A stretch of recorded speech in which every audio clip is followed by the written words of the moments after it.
Candace Hayes, we have thy confession. A witch as brazen as you shall be burned at the stake. The crowd gathered in the small room bursts into a cheer as the judge hands down the sentence. The accused woman doesn't react, though. She looks neither scared nor afraid, but simply resigned to her fate. No time is to be wasted in carrying out the punishment that the judge has decreed. A pair of constables grab the woman by the arms and take her away. A mob follows along as the woman is led through the town, taunting and jeering, calling her a witch, a wife of Satan, and worse names. She doesn't seem affected by them, though. In fact, she looks as if she can't even see them. Her attention is focused solely on one mysterious woman who walks along with the crowd, and yet somehow seems disconnected, as if she isn't truly there either. The two women maintain eye contact as the constables keep pushing the condemned woman along. They lead the woman outside of town to a tall hill.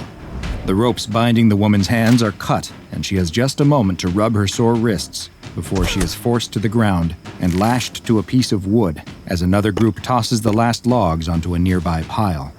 Once she is securely tied down, the constables step away, but then another man wearing a hood approaches. He carries a large club and without hesitation begins beating her legs. The woman's composure finally breaks and she cries in pain from the cracking of her bones. The crowd only cheers louder at the screams from the witch. The beating has left the woman's legs mangled, but this is far from over. The woman, still strapped to the wood, is placed on the pyre, where she hangs like a scarecrow above the combustible material. The judge steps forward out of the screaming mob, carrying a torch. He loudly exclaims that for her crimes, she will be burned until dead. But the judge doesn't step forward. He instead announces that another will have the honor of lighting the flame. Another man steps out of the crowd and takes the torch from the judge.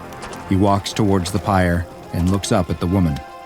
She is exhausted from the beating, but she lifts her head. She doesn't look at the man with the torch, though. She's looking past him, locking eyes with the mysterious woman who walked along with the crowd. The man looks angry, slighted that she won't even meet his eyes in this final moment, and without another moment's hesitation, he tosses the torch onto the pyre. The wood lights instantly, the tinder combusting and turning into a huge roaring fire. The crowd also erupts into even louder cries of celebration as the woman screams from inside the blaze. The man watches as the woman is lost behind the fire and the smoke, and eventually, her cries too are hidden behind the crackles and pops of the flames. He doesn't move until the fire has nearly burned itself out. Most of the crowd has left at this point, having gone back to their homes, content with the role they played in doing the Lord's work. As the constables pull a charred torso down from the wood and unceremoniously toss it over a steep side of the hill, the man finally turns and starts to walk away, a tear rolling down his cheek. The judge approaches and places a hand on the man's shoulder. There, the judge says, attempting to comfort the man. You'll find a new wife soon enough. Hundreds of people were accused of witchcraft in colonial America, and while it is likely that many were falsely accused, there is reason to believe that some were under the influence of, or were themselves, what we now describe as anomalies. And SCP-015-IT is just such an example, better known as the Wicker Witch Lives. SCP-015-IT is a human cadaver which dates from the late 17th century that is covered in fourth-degree burns and is missing its legs. There is also evidence of extensive blunt force trauma, but it is not known if the beating or the burning was the ultimate cause of death. At some point, the remains were collected and fastened into a scarecrow that is held together with wicker, nails, and wire. While a scarecrow fashioned from a cadaver is rather unconventional, what brought SCP-015-IT to the SCP Foundation's attention were its other anomalous attributes. It constantly secretes a flammable liquid from its bones that primarily consists of ethanol and human fat, and every night between 11 p.m. and 4 a.m., the corpse ignites. This fire doesn't cause any damage to the corpse, though, and it is unknown how it produces the flammable liquid or ignites. 015-IT does not keep its flames to itself, though. It appears that the SCP targets those who have either killed or physically abused a romantic partner, causing them to catch fire as large quantities of boiling ethanol appear in their stomach. Their midsection will eventually melt and then explode, leading to amputation of the lower half of their body. The fire burns both incredibly hot and unnaturally fast, and is unable to be put out until SCP-3998 is extinguished.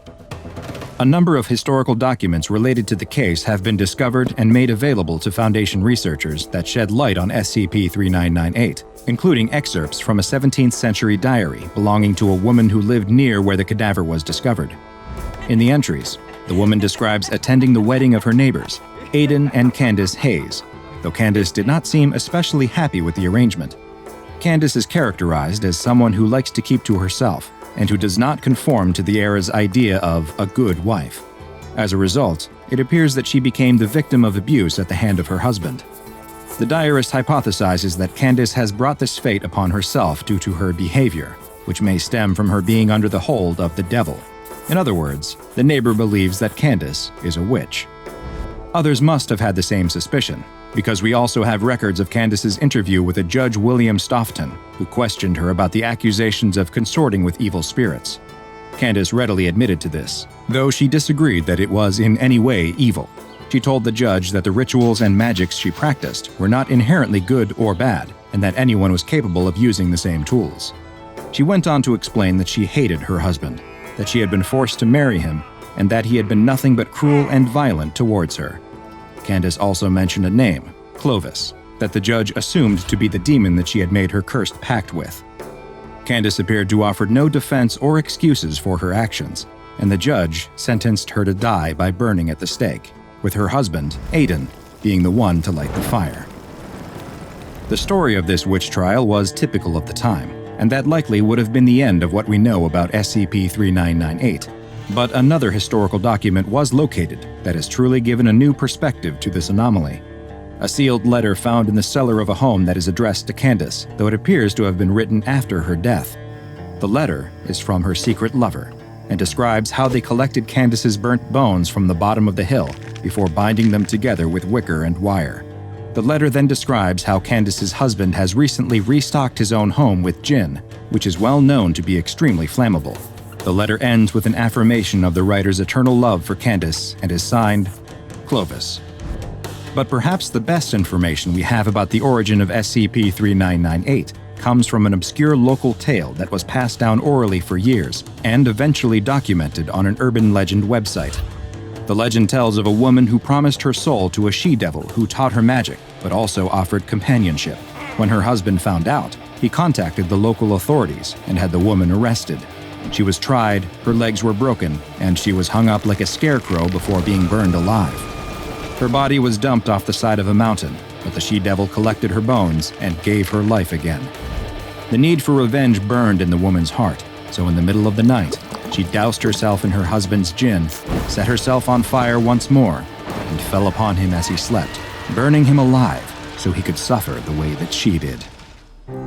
SCP-3998 is currently held in a secure holding locker in Site-34 that is fireproofed and vacuum sealed to prevent it from igniting. Every morning at 9 a.m., 3998 and its locker are cleaned to remove the secretions of flammable liquid. D-Class personnel who have been convicted of domestic abuse crimes are to always be kept at the site to ensure that they are the targets of SCP-3998, which, when it's not allowed to ignite, will result in them only feeling mild discomfort in their head and chest rather than spontaneous combustion.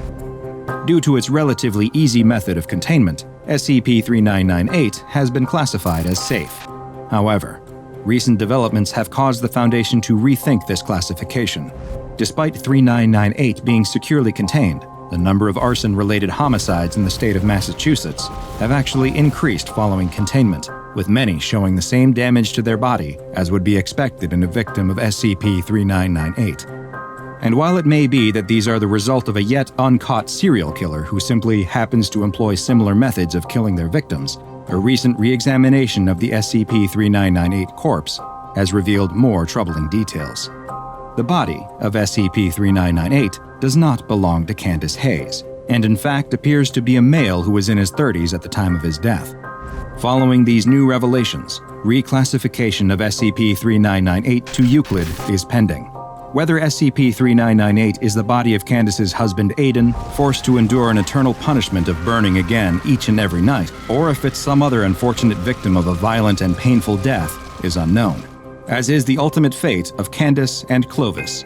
But with the deaths that would appear to be attributable to SCP-015-IT showing no signs of stopping despite containment, it can only be assumed that the Wicker Witch lives.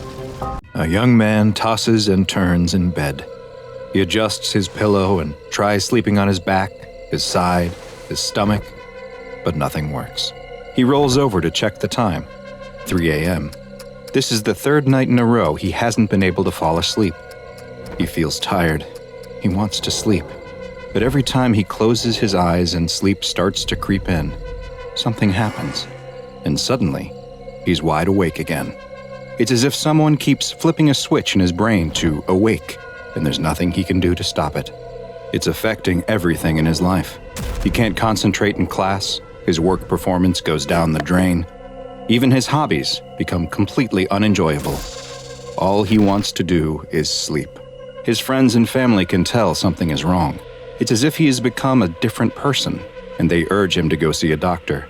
But the doctors tell him there's nothing they can do for him. He's perfectly healthy otherwise.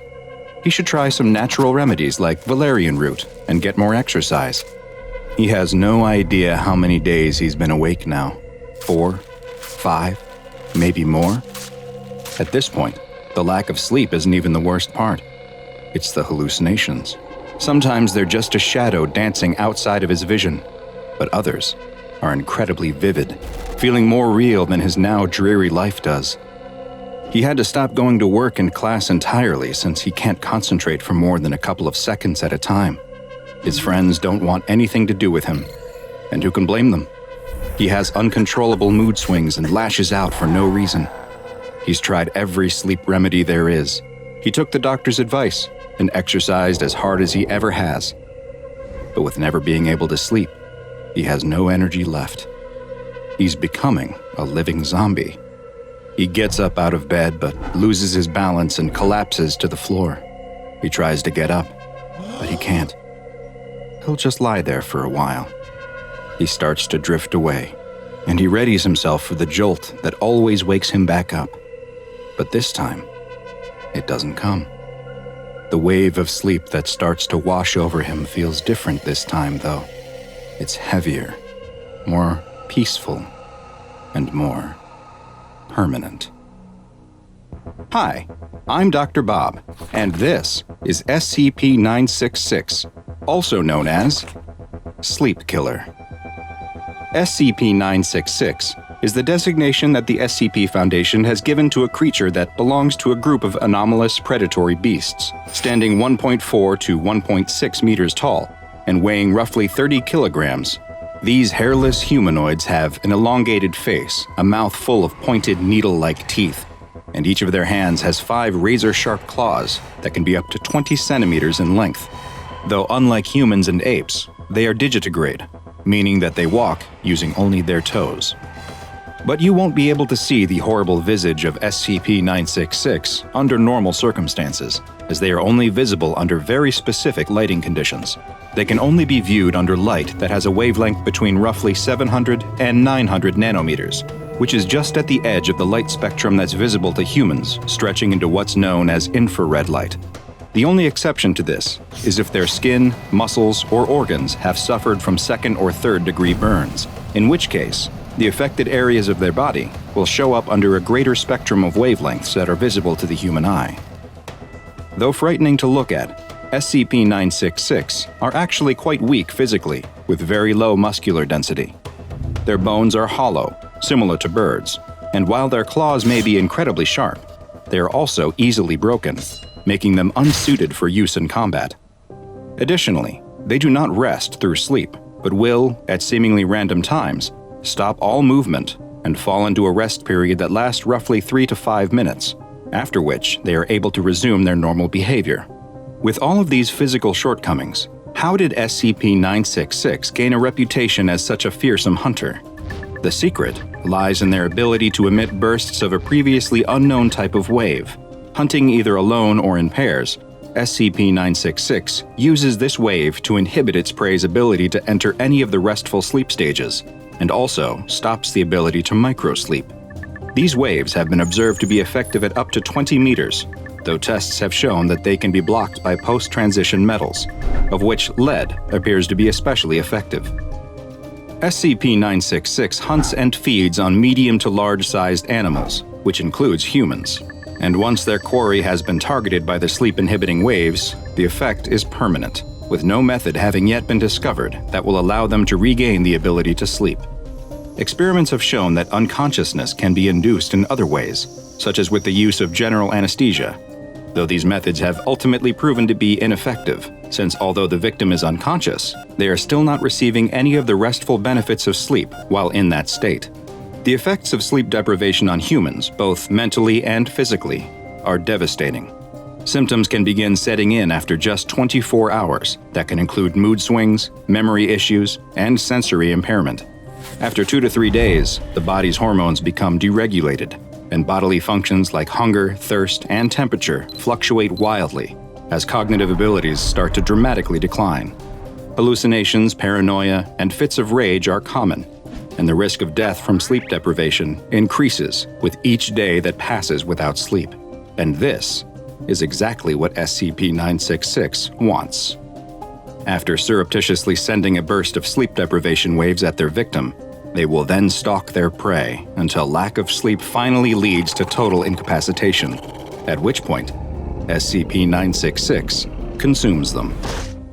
SCP-966 have proven to be both extremely quiet and agile when hunting.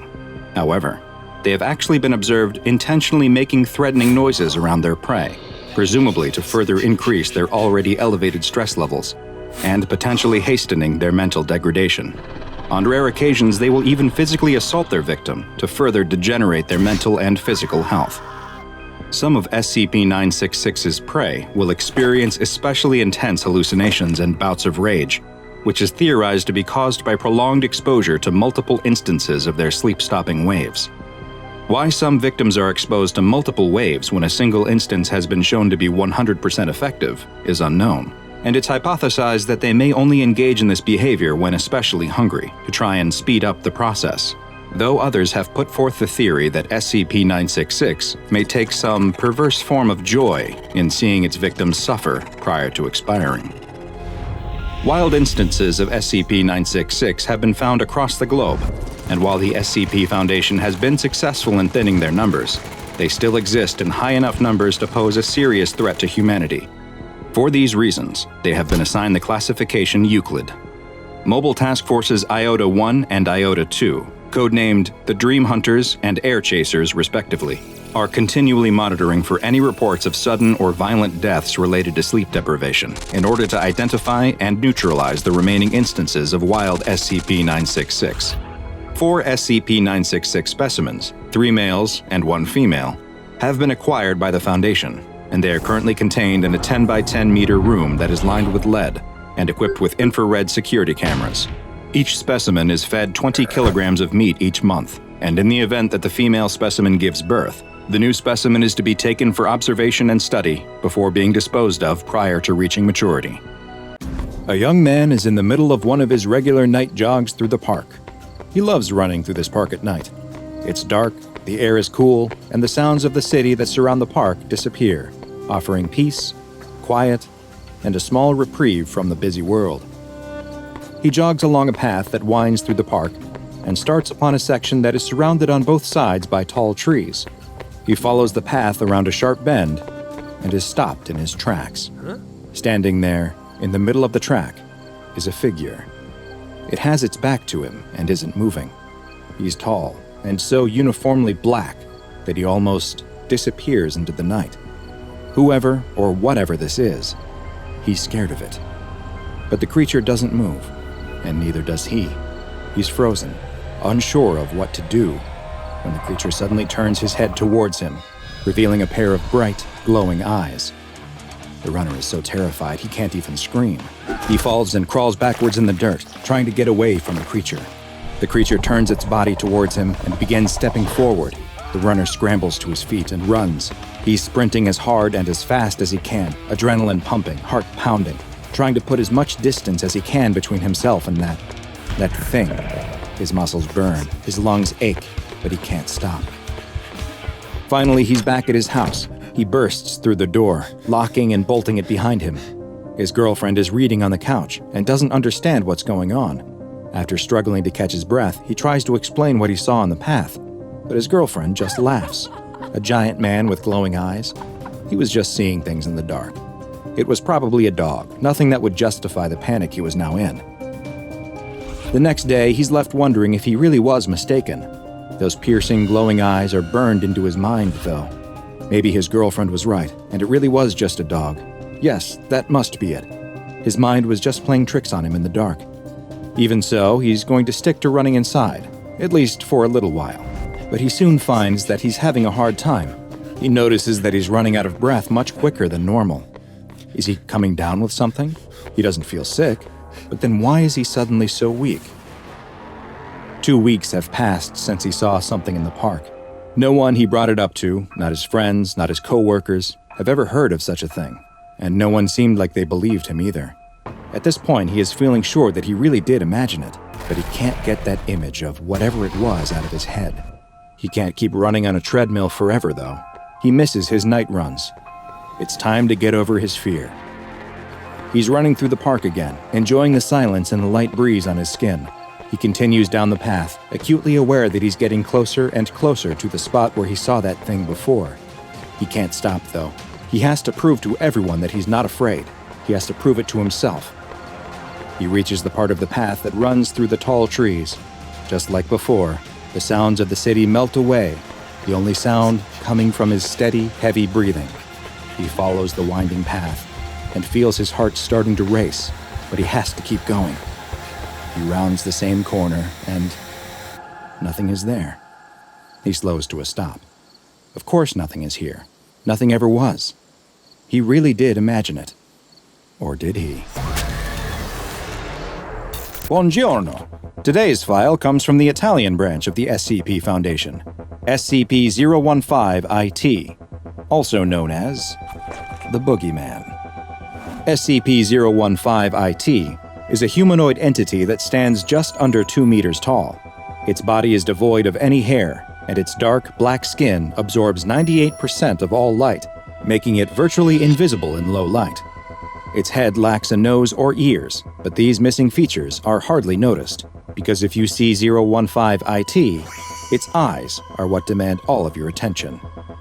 While the Boogeyman's skin is completely black, its eyes contain light-producing organs on the irises, causing them to glow in the dark, like a deep-sea predator. Its mouth contains 8 pointed teeth on both the upper and lower jaws, and a long 28-centimeter forked tongue.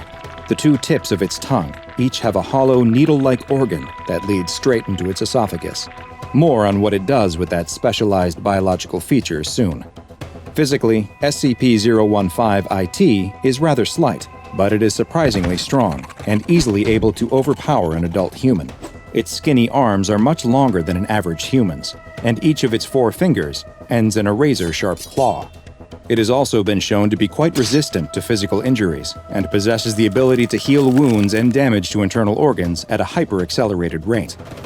SCP-015-IT is primarily active at night, which is unsurprising given its skin's natural camouflage in the dark. The Boogeyman hunts mammals, with humans being its preferred prey, but it does not feed on flesh. Instead, SCP-015-IT draws its sustenance from the adrenaline and noradrenaline produced by its quarry.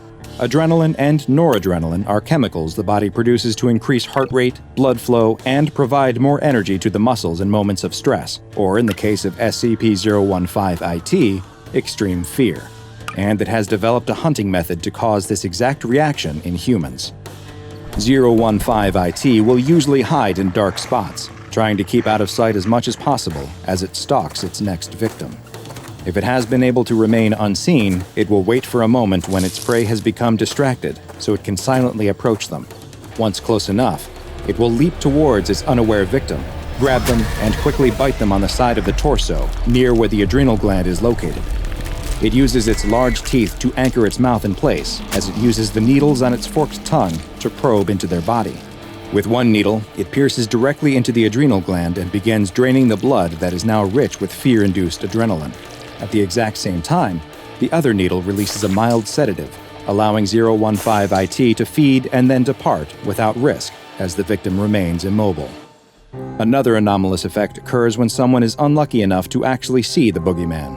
Roughly 2 weeks after observing the creature, the person who saw it will begin experiencing various detrimental mental effects, including hallucinations and panic attacks. Some will also begin to experience physical issues, most often damage to the cardiovascular system. It is unknown why exactly these mental and physical effects occur, but it is theorized that SCP-015-IT may use it as a way to weaken certain prey that it considers too strong or potentially dangerous. In 2011, the boogeyman was actually contained, but not by the SCP Foundation.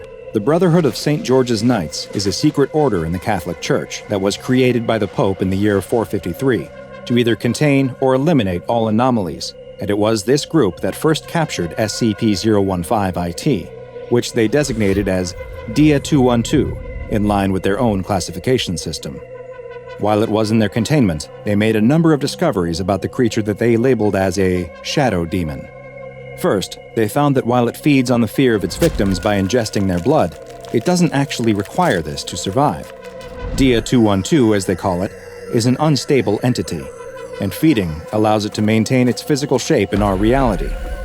In addition to its impressive physical strength, the boogeyman is also quite intelligent, as seen by its ability to successfully hunt, attack, and escape from humans. Strangely, it also appears to be resistant to weapons which have been blessed, causing only a fraction of the physical damage that they should when compared to a similar, non-holy version. During the course of research into the creature, Father Ilardi, a member of the Brotherhood of St. George's Knights, wrote that despite the creature being repugnant beyond every limit, he believed that it had a gentle soul, and that its screams are similar to a pained cry. He postulated that SCP-015-IT may have even once been a human before some dark force transformed it into the monster that it had become. He decided that it was his mission to find a way to communicate with the creature, and one day bring it back into the light and love of his god. Father Ilardi was making good progress with the creature, and it seemed like it was even growing fond of him and his disciples. But his advances were halted when they were attacked by a group of soldiers from the Fascist Council of the Occult, a terrorist group that seeks to use anomalies as weapons in their quest to disrupt the social order. In the attack, several of the Brotherhood were killed, and in the commotion, SCP-015-IT escaped. Following this, reports soon began to come from the province of Caserta that described what sounded like vampire attacks. A mobile task force was sent to the area, and while 015-IT was initially able to make use of its various physical abilities to evade and escape capture, it was eventually shot with a transmitter that allowed it to be tracked. The Italian mobile task force was able to surround the creature, but fearing being contained again, it responded with a level of violence that it had not been thought capable of. Several members of the task force were killed in the line of duty before the boogeyman could finally be subdued. Today, SCP-015-IT is contained at Site Vittoria in the Emilia-Romagna region of Italy. Since this anomaly is both sentient and highly unpredictable in its behavior, it has been classified as Euclid. It is kept in a standard humanoid entity containment cell and is monitored by video cameras and infrared sensors at all times. Due to the light-absorbing properties of its skin, its cell and the adjacent corridors are painted white and are to be kept well lit at all times. Twice a day, SCP-015-IT is given a normal domestic pig that it is allowed to feed on. Any personnel assigned to 015-IT duty must undergo a psychological assessment on a weekly basis, and, regardless of the results, must be cycled out after 3 months of exposure to the boogeyman. A kindly-looking old woman is carrying groceries into her home. When she closes the door, a crack forms in the wall, and a tile slides down off her roof, crashing to the ground and shattering. The next day, the local builder seems confused. He just fixed a similar problem a week ago at another house, and another the week before that. He'll patch this crack just like he did before and repair the roof, but as he does so, he can't help but think he'll be at another house with the same problem soon. Old people are like this sometimes, though, breaking things on purpose to get someone to come visit them. Oh well, as long as the money is right, he'll keep doing the repairs. That evening, the old woman is in bed when she's woken up by something falling onto her face. A crack is opened in the ceiling right above her bed, and plaster is falling on her. What is happening to this house? She would have to call the builder again in the morning and let him know that it was getting worse. She gets up to clean the plaster dust off her face, but stops halfway to the door. Was that a noise she heard? It sounded like it was coming from downstairs. Another noise. She definitely heard something. Is someone in her home? "Hello?" she cries out. "Whoever you are, you better go. My husband is going to be home any moment, and he won't be happy." The noises seem to have stopped. Maybe she was imagining things. Who would rob a poor old woman, after all? She didn't have anything worth taking. She still needs to wash the plaster off her face, though. She listens for a moment, and when she doesn't hear anything else, she opens the bedroom door and screams. The next day, a child stands in front of the house with a look of shock. Was there an earthquake? How could a house end up like this?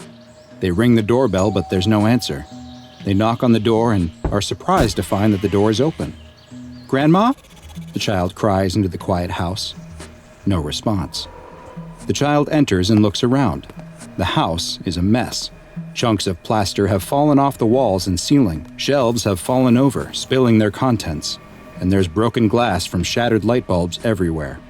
The boy looks up the stairs and can see that his grandmother's bedroom door is open and the light is on. "Grandma, are you up there?" Still no response. The child nervously starts up the stairs, gripping the railing tight. They quietly make their way to the bedroom and step into the sliver of light coming from the cracked door. The child pushes the door open to find their grandmother on the floor. Only, it isn't their grandmother. Whatever this is looks like their grandmother, but like she has been stretched and twisted, her body bent at angles where no joints exist. The child is paralyzed with fear, unable to do anything but stare. But the nightmare isn't over yet, because their grandmother is still alive. Sadly, reports like these are all too common in this small town that is plagued by attacks from SCP-015-IT, also known as the Crooked Man. SCP-015-IT is an extremely dangerous anomalous creature that is currently plaguing the population of Tenby, a small rural village in Oxfordshire, England. Every 12 years during the fall and winter months, SCP-015-IT will engage in a period of hostile behavior that lasts for roughly 70 days, during which time it will target and attack people who are indoors and alone after sunset. Those targeted by SCP-015-IT will find that the building they are in rapidly deteriorates, causing damage and creating structural integrity issues. These often appear as cracks on the outside of the building that lead to the buildings taking on a crooked appearance. Unfortunately, while the SCP Foundation is aware of both the location and the periods within which SCP-015-IT operates, it has so far been unable to prevent any attacks. Additionally, the Foundation has yet to be able to produce either an image or even a physical description of SCP-015-IT due to the effect it has on recording equipment. Cameras set up to capture the anomaly produce only distorted or corrupted footage, leaving its appearance a mystery.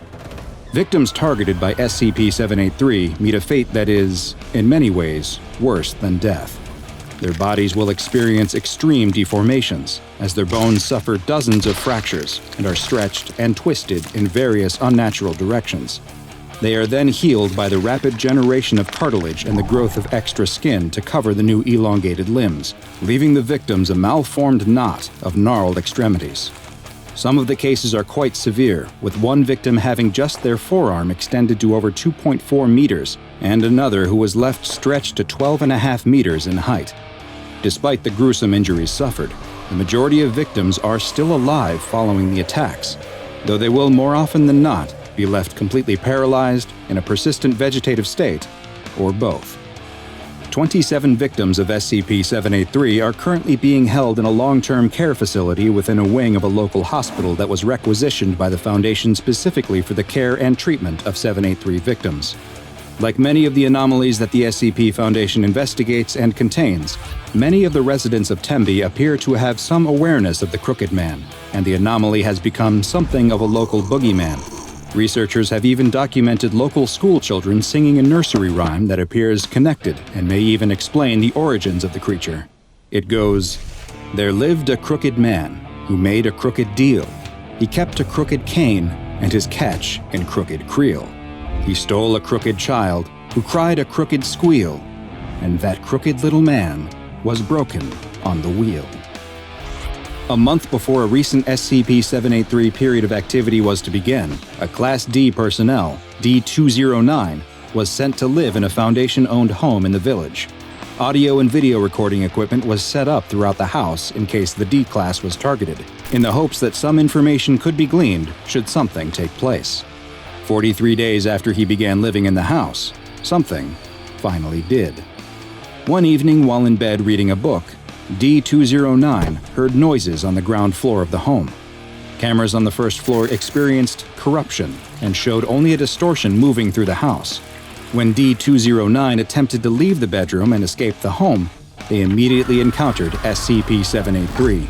During a period of time that lasted roughly 5 hours, their bones were broken numerous times and reset over and over, leaving D-209 a twisted mass of flesh and bone. Strangely, at the exact same time that D-209 was being attacked, all 27 of the living prior SCP-783 victims in the hospital experienced violent seizures, despite most of them having been declared functionally brain dead and the rest being totally paralyzed. Also concurrent with the attack was a seismic event on the outskirts of town, and the details revealed by this event were both illuminating and extremely disturbing. Foundation personnel were dispatched to the site of the seismic activity to investigate and determine if it was connected to SCP-783 in any way. There, they found a small group of angry townspeople, perhaps frustrated by seemingly unending paranormal events in their town and the lack of progress that had been made to stop them. After a tense standoff, SCP Agent Collins fired her service weapon into the air, and the crowd quickly scattered. Now, free of distraction, the agents could begin their investigation in earnest. They immediately spotted several objects sticking out of the earth. Upon closer inspection, these were identified as elongated human toes. A dig team was sent to the site, and by the next day, a mass grave had been uncovered that was filled with the twisted mass of what appeared to be victims of SCP-783. Their mutated and drawn-out bodies were well preserved despite being buried directly in the ground, and had all been buried head down, with their arms extending deeper into the burial pit. As one researcher was attempting to take a tissue sample from one of the bodies, the ground beneath him gave way and he fell into the pit. He landed on the tangled mass of limbs which shifted under his weight, and he disappeared into the pit beneath them.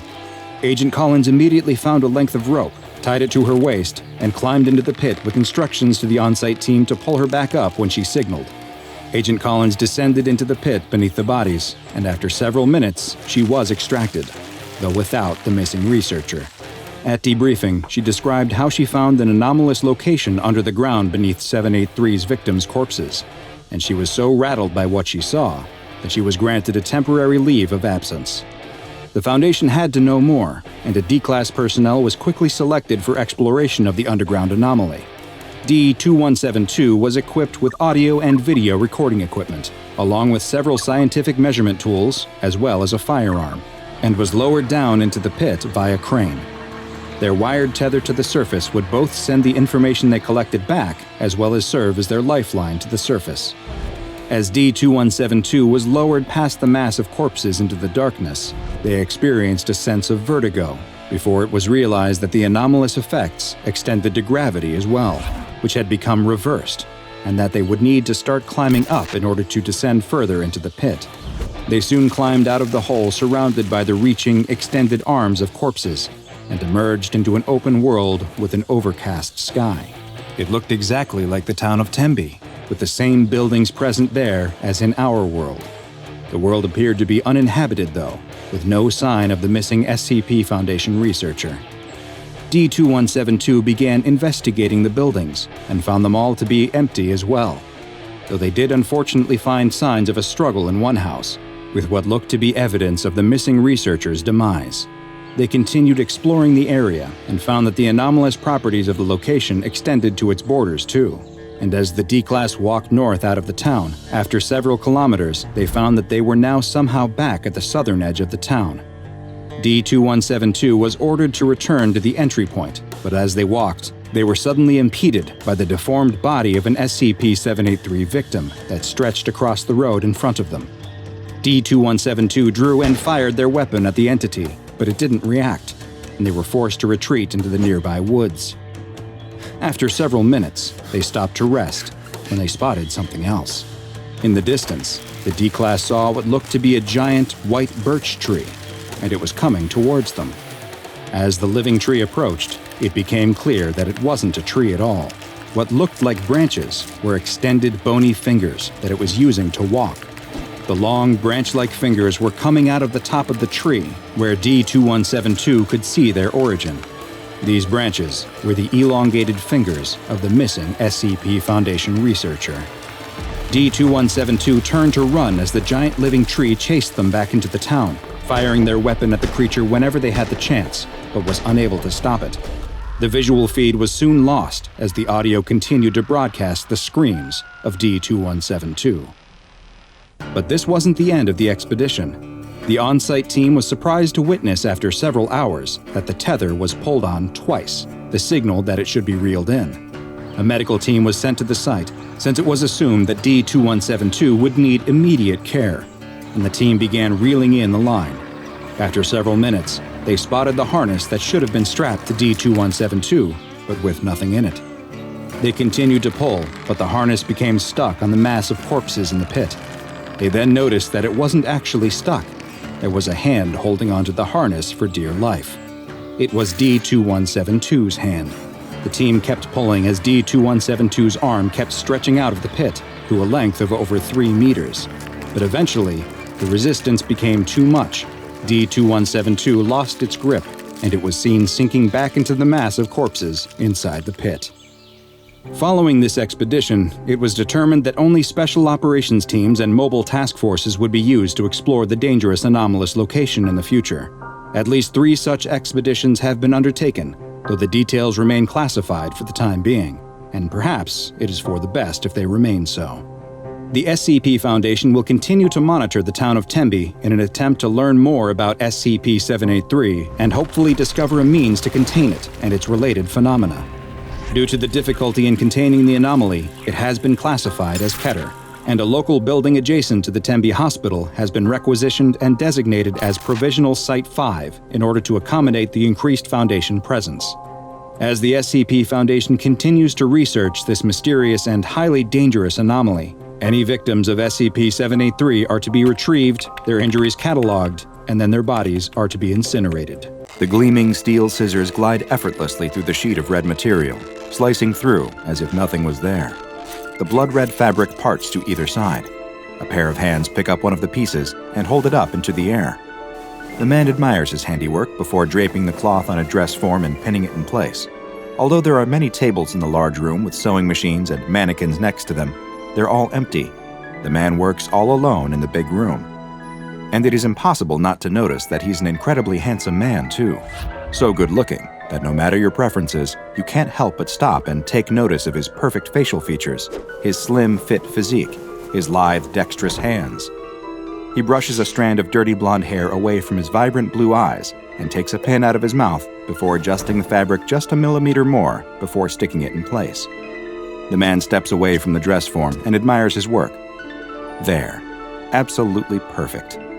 There's no doubt that this will be the closing look of the upcoming fashion show. Another masterpiece. Just like him. But that doesn't mean that he's finished. There's still much to be done, and he goes back to work at his table, sewing bits of fabric together to create embellishments for the opulent couture gown. He's so focused on his new design that he doesn't notice the fashion house's operating manager in the hall outside of the workroom. The manager points through the glass window in the door and tells the 2 police officers with him that this is the man they're looking for. There's been a number of tragic and mysterious crimes involving people connected to this fashion company, and the police have finally closed in on a suspect. Well, not the police exactly, but 2 SCP Foundation agents posing as police officers. The Foundation became suspicious after learning that there had been several missing persons, murders, and mental breakdowns, all of which involved people connected to this one company. And even more specifically, they were all connected to one man. There was plenty of evidence that something more than just regular criminal activity was happening here. Something strange was happening. Something anomalous. One of the police officers nods at his partner before gesturing for the manager to leave. It's always better not to have civilians present during a containment. The incredibly handsome man still hasn't noticed his guests in the hall, remaining completely absorbed in his work, and he doesn't even look up when the two agents burst into the room, both with guns drawn, not taking any chances. "Freeze! Drop your weapon!" one of the agents shouts, but the beautiful man doesn't respond and just continues snipping away at fabric with his scissors. "I said freeze!" he commands again, and this time, the handsome man at least appears to have heard them, finally stopping his work. He slowly looks up with his piercing eyes to gaze at the men who have intruded into his creative workspace. "Drop your weapon now," the agent tells him. The man looks over at his hand, which still holds the large pair of scissors, and smiles. He gently places the scissors down on the table, careful not to let them touch the expensive cloth that is rolled out before him. "Now put your hands up!" This time, there's no response, and the man grips the edge of the table, smiling, and stares into the eyes of the agents, first one, then the other. "Hands up or we'll be forced to shoot!" The smile slowly leaves the handsome man's face. "Will you excuse me for one moment?" he says, though with no hint in his voice that it's actually a request. The agents seem unsure of what to do. Both of them appear taken aback and confused by his nonchalant attitude. The handsome man turns away from the agents and quickly steps behind a dressing screen that's been set up near his work table. As he walks behind it, he doesn't break his stride at all. He simply passes behind the screen for mere seconds and steps out on the other side. Only once he steps out, it isn't him anymore. The man that emerges from behind the screen is a completely different person. Where once he was slim, graceful, clean-shaven, and dressed in a fine suit, now he is heavy and muscled, like a professional football player, with a thick beard and dressed as if he's a member of a SWAT team. Before the agents can even react to the bizarre metamorphosis, the large man charges them and begins attacking. He snaps the neck of one and plunges the scissors he snatched off the table into the other's neck. More SCP containment specialists, these ones dressed in tactical gear with no attempt made to disguise themselves as everyday police, flood into the room and open fire. But the man who looks like a Navy SEAL picks up the fallen agent's guns and begins firing both at the same time. He outguns and outmaneuvers the agents, effortlessly rolling behind cover while constantly firing, taking out agent after agent. Screams fill the air, both from the dying SCP agents as well as the civilians who are struck through the walls by the onslaught, including the manager, who had snuck back to the door window to watch what he thought would be the snobby, handsome man being taken into custody. The window behind the Special Ops soldier explodes, and two SCP agents rappel through, catching him by surprise and knocking him to the ground. It takes even more agents rushing in to hold the man down as he struggles and screams like a wild animal, breaking one of their jaws for good measure before they're finally able to subdue him and confine him with heavy-duty straps. When all is said and done, 17 agents and 10 civilians have lost their lives, but the anomaly has finally been contained. Once it is taken to a secured location, it is given a new designation, SCP-056, but the site staff soon give it a new nickname, calling it simply a beautiful person. SCP-056 is one of the most deceptive and one of the most dangerous anomalies known to the SCP Foundation. It is a being whose size, gender, and appearance can all vary in an instant, and which will change in response to its environment. The form it has most commonly taken while in containment resembles a man who appears to be in his mid-20s. His exact looks will vary slightly, but he will always be what could be described as incredibly handsome, at least by traditional societal standards. His clothes will change as well to be a style similar to those of other people around him, though they will always be of a higher quality and more aesthetically pleasing than anyone nearby is wearing. While that appears to be SCP-056's preferred form, it's far from its only one. In addition to the young man, it has also been observed taking on the appearance of several others, including a woman with a striking resemblance to Hollywood actress Scarlett Johansson, a form it took when walking past a group of a younger female staff, a male bodybuilder who could bench press over 250 kilograms, which was 30 kilograms more than the strongest security guard stationed at the Foundation site. It took the form of a female doctor who was measured as having an IQ score 30 points higher than any on-site researchers, as well as non-human forms, like a large, well-groomed Labrador retriever when it was exposed to another researcher's dog, and an extremely aesthetically pleasing couch when left alone in its own containment chamber. These changes from one form to another occur whenever people lose focus on the subject, something that seems to happen when new people are exposed to SCP-056. And once they lose focus, it's able to change in appearance virtually instantaneously. Attempts to film the transformation have resulted in the recording equipment exhibiting the same effect, seemingly losing focus, and being unable to see exactly what happens when SCP-056 changes from one form to another.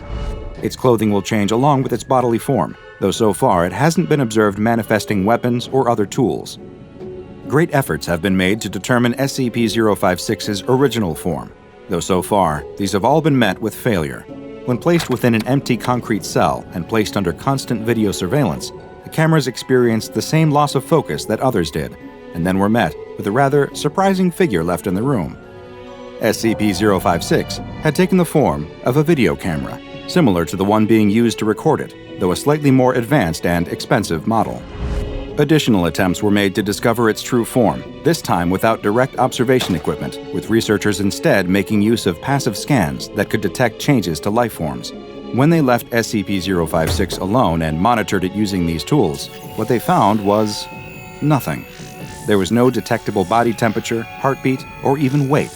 It appeared that when not observed, SCP-056 simply ceased to be. Those who have personal contact with SCP-056 often report that the anomalous entity makes them feel substandard or jealous, as if they can't measure up to it, yet at the same time will seem to seek its approval.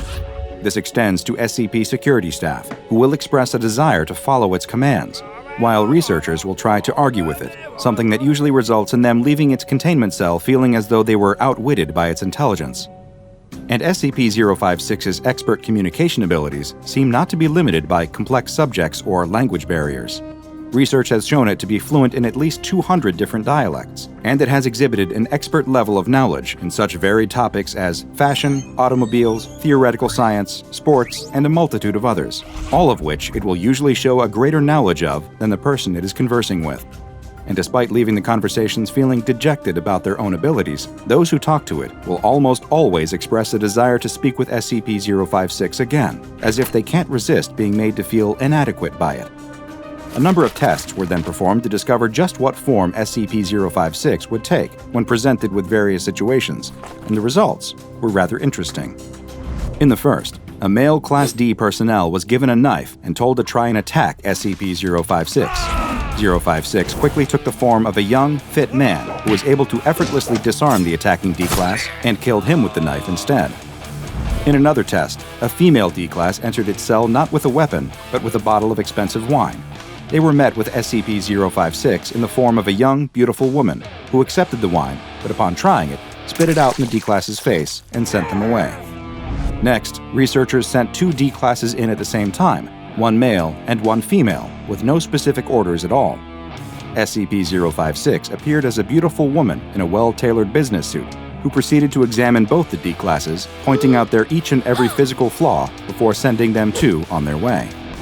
Researchers then tried sending 10 Class D personnel into the cell, all of whom were male and who had expressed a romantic preference for females. SCP-056 appeared as an especially beautiful female in a low-cut red dress. 056 didn't interact with the group in any way, but after 10 minutes, the D-Classes began to look uncomfortable. Soon, an all-out brawl broke out between the D-Classes as they violently assaulted each other, apparently for SCP-056's approval. 056 seemed to watch the melee with pleasure for several minutes before calling an end to it and sending them all out. A member of staff then volunteered to be tested with SCP-056, a Level 4 personnel who was regarded as being especially beautiful herself.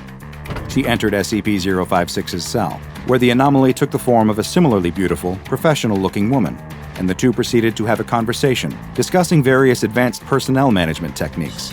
The discussion seemed amiable, but after 90 minutes, the staff member appeared to become infuriated with SCP-056 and quickly left the room. While no cross-tests with other SCPs have yet to be performed, when asked about other anomalies, SCP-056 shows a rare instance of vulnerability, expressing hatred towards them, and even occasionally, fear. SCP-056 has been relatively benign in its time in SCP containment, seemingly content to spend its time around Foundation staff. It's been allowed to have a cell of its own choosing, as well as pick its own furnishings, which have tended towards expensive and fashionable decor.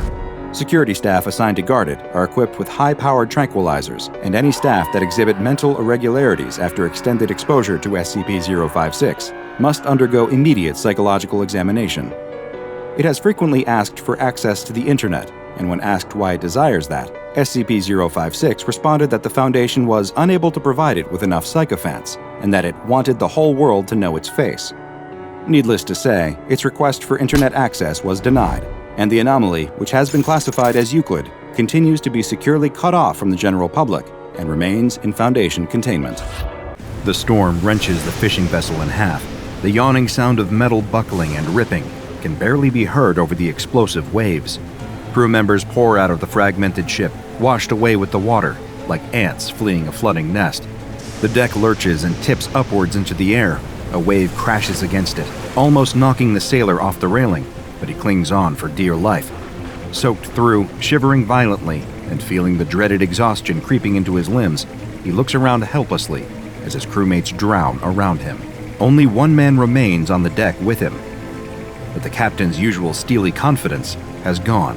Behind the man's bushy beard and grizzled skin, the sailor sees a little boy scared out of his mind.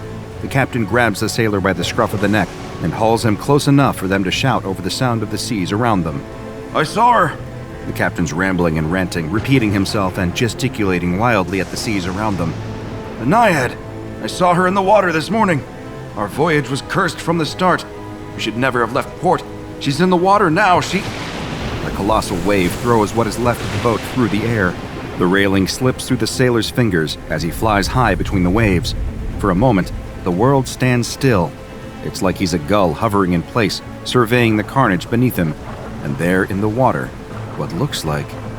But the world isn't standing still. He hurtles back towards the ocean and slams into it, hard enough to knock the air clean out of his lungs. Icy water tugs at him, pulling him downwards, deeper and deeper, colder and colder. Like arms wrapping around him, dragging him. The sailor wakes with a start. Water laps at his face. What were once hulking waves are now little more than ripples. He spits out a mouthful of sand and shakes his head. His body's trembling violently from the cold, but the warm glow of the sun on his back is already doing its best to help him. How on earth had he survived that? There are groans all around him. Dotted along the beach are his fellow fishermen. He hasn't got the energy to count them, but it doesn't look like all of them. Just ahead of him, further up the beach, sits the captain. Rocking back and forth, trembling, the captain noiselessly points a finger out to sea. Using what little energy he has left, the sailor rolls onto his back to see the silhouette of a woman standing there on the water. No, not a silhouette. The morning sunlight is shining straight through her, as if she's made of nothing but water. She steps delicately across the surface of the water, walking towards the coughing fishermen who have all seen her by now. There's a delicacy to how she walks, tiptoeing gently on the rippling water, as if scared of disturbing it even slightly. The light dances and glitters on her skin like it does across the ocean. No, not skin. She really is made of water. Every inch of her is composed entirely of what looks like the purest, cleanest water the sailor has ever seen. Was it her? The arms that he felt dragging him through the water? Did she save him? Did she save all of them? The water nymph waits with the men until the ambulances arrive. She walks across the sand going between them. Every few minutes, she dips her toes back in the sea and takes what looks like a deep breath, even though she has no lungs to fill. Then she's back amongst them, offering noiseless comfort. There's an old abandoned house just up from the beach, what looks like the mansion of a former millionaire. In apparent fascination, the nymph keeps going over to examine the ornate fountain in the courtyard. Even in a state of disrepair, the fountain is stunning. She lowers herself gently into the water and disappears under the surface, just as the first ambulance rounds the corner. As the paramedics wrap the foil blanket around the sailor and walk him to the vehicle, he catches the nymph poking her head out of the surface of the fountain's water. He's not the only one to see. Tucked just out of sight near the tree line is a nondescript black sedan with a group of men sitting inside. One of them takes a photograph of the water woman in the fountain, while another talks urgently over the phone. The sailor has barely been in the back of the ambulance for 2 minutes before one of the men from the car approaches him. The man holds an expensive-looking watch in his hand. "Excuse me, sir, does this belong to you?" The sailor sits up suspiciously. He's about to open his mouth to refute the man when the needle penetrates his thigh and the amnestic fills his bloodstream. By the time the sailor arrives at the hospital, all his memories of the previous 24 hours have slipped away into the abyss. The containment team is at work in less than 6 hours, while a group of agents, dressed in scrubs, follow the ambulances to the hospital to ensure all accounts of the ship's crash have been entirely erased. Another team sets to work, cordoning off the beach. A tourist family excited about their day at the beach argue with the disguised agents cordoning off the road. "I'm sorry, ma'am, but there's nothing we can do. A shark sighting is a shark sighting. We just can't risk it today." Meanwhile, a steady stream of construction vehicles rumbles past, followed by a large Home Depot truck. They all pull up outside the mansion, where a team of agents has the fountain surrounded. Tasers and cattle prods at the ready, they grip their weapons at even the slightest ripple of water. Excavators get to work quickly, drilling at the ground around the fountain and cracking through the paving stones. And before anyone nearby has any clue of what's happening, the fountain has been removed, loaded into the back of the watertight fake Home Depot truck, and has disappeared over the horizon. The water nymph refuses to poke her head out of the water the whole way. The world around her is dark and dry. It shakes and rumbles for hours. The beautiful fountain she'd climbed into just a few hours earlier now feels tiny. There's barely enough water in here for her to swim in a circle. She'd always observed these strange-looking vehicles from a distance, lifting her eyes up above the waves for a few minutes to watch them crawling along the dark roads with their 18 wheels. She'd always wondered what was inside all of them, with their colorful paints and strange names. At least she now has some idea of what Home Depot does. Part of their business model evidently involves kidnapping. To stop the panic rising up too high in her chest, the water nymph focuses on stilling the water in the fountain. All of the bumps and turns in the road, she focuses all her energy on holding all the water in place and keeping it level. If the water around her is still, maybe she won't feel so scared. It isn't really working. But at least her precious little amount of fresh water isn't spilling out all over the watertight inside of the container. She's just about convinced herself that she's used to her cage when it suddenly stops. The rumble sound cuts out, the shaking stops, and voices somewhere outside discuss what to do with her, saying words like containment protocol, initial testing, and security measures. The water nymph dips her head back below the surface of the water as the rear doors open. She's going to make the most of this. That's what she's decided. Having spent all her life underwater, observing the humans from afar, she'd always dreamed of one day meeting one. There had been moments, sure, times when she'd wave at a child on the deck of a ferry or guide a ship through the fog, but up close? Never. They look funny, these people. When you see them up close, they're such strange colors, so fleshy and hairy. It's bizarre not being able to see through them. How are they supposed to swim? These humans in particular are even more strange than the others. Dressed in long white coats, always walking around with clipboards and strange little devices that light up and make sounds when they poke them. She wonders if they get sick of having their legs stuck to the ground all the time. What if they see something interesting floating above them? They can't just swim upwards. They need to get on one of those plane things. This will be fun, getting to meet real people for the first time. She keeps telling herself that because if she doesn't, it all becomes too scary. They haven't put her back in the sea, a river, or even a pool. They've just kept her in her fountain. It sits right in the middle of a brightly lit chamber. 4 white walls, a white ceiling, and a white floor. 1 white door. The lights are always on, the temperature always the same. For days and days, she just sits in her fountain, alone. Occasionally, one of the humans will come in wearing a big rubber suit. They look totally ridiculous. Taking big, slow steps, they'll approach her fountain. The first time, she jumped up out of the water to greet the human, doing her best to wave like she's seen them do to each other. But the human immediately turned around and ran back out of the chamber. So next time, she was slow and gentle, raising both her hands innocently and letting the human approach without doing anything.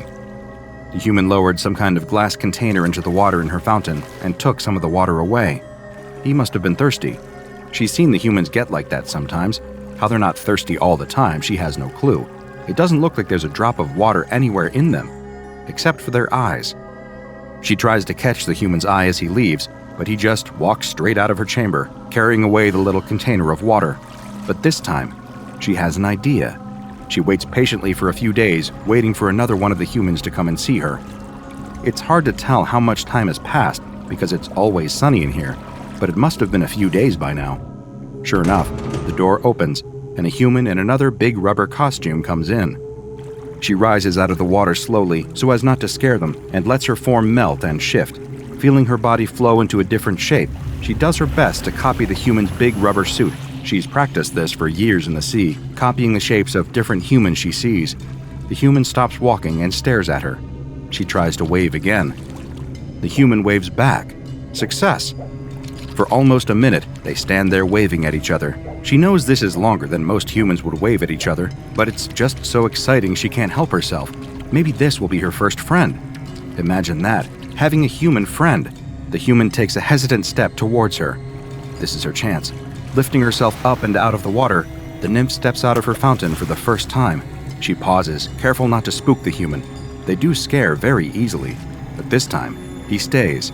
Better than that, he takes another step towards her, then another until they're within touching distance. She can feel the water beating in her chest, pumping excitedly through her body. The human has another one of those glass containers in its hand. It raises the container up slowly for her to look at. She leans in to see why this strange little creature is showing her a piece of glass. She's seen these 1,000 times before in the seas. There's glass and plastic everywhere for her to look at. What's so special about this one? The human takes a swipe at her. The glass container strikes the side of her head and extracts a chunk of water.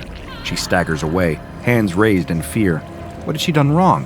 Why did the human do that to her? She feels faint. Her head swims and not in the usual pleasant way. Her body works hard to redistribute all the water around her body, rebuilding that part of herself in a split second, but it doesn't stop the pain or the sudden wave of tiredness. She stumbles back into the fountain and plunges beneath the surface, letting the water merge with her body again.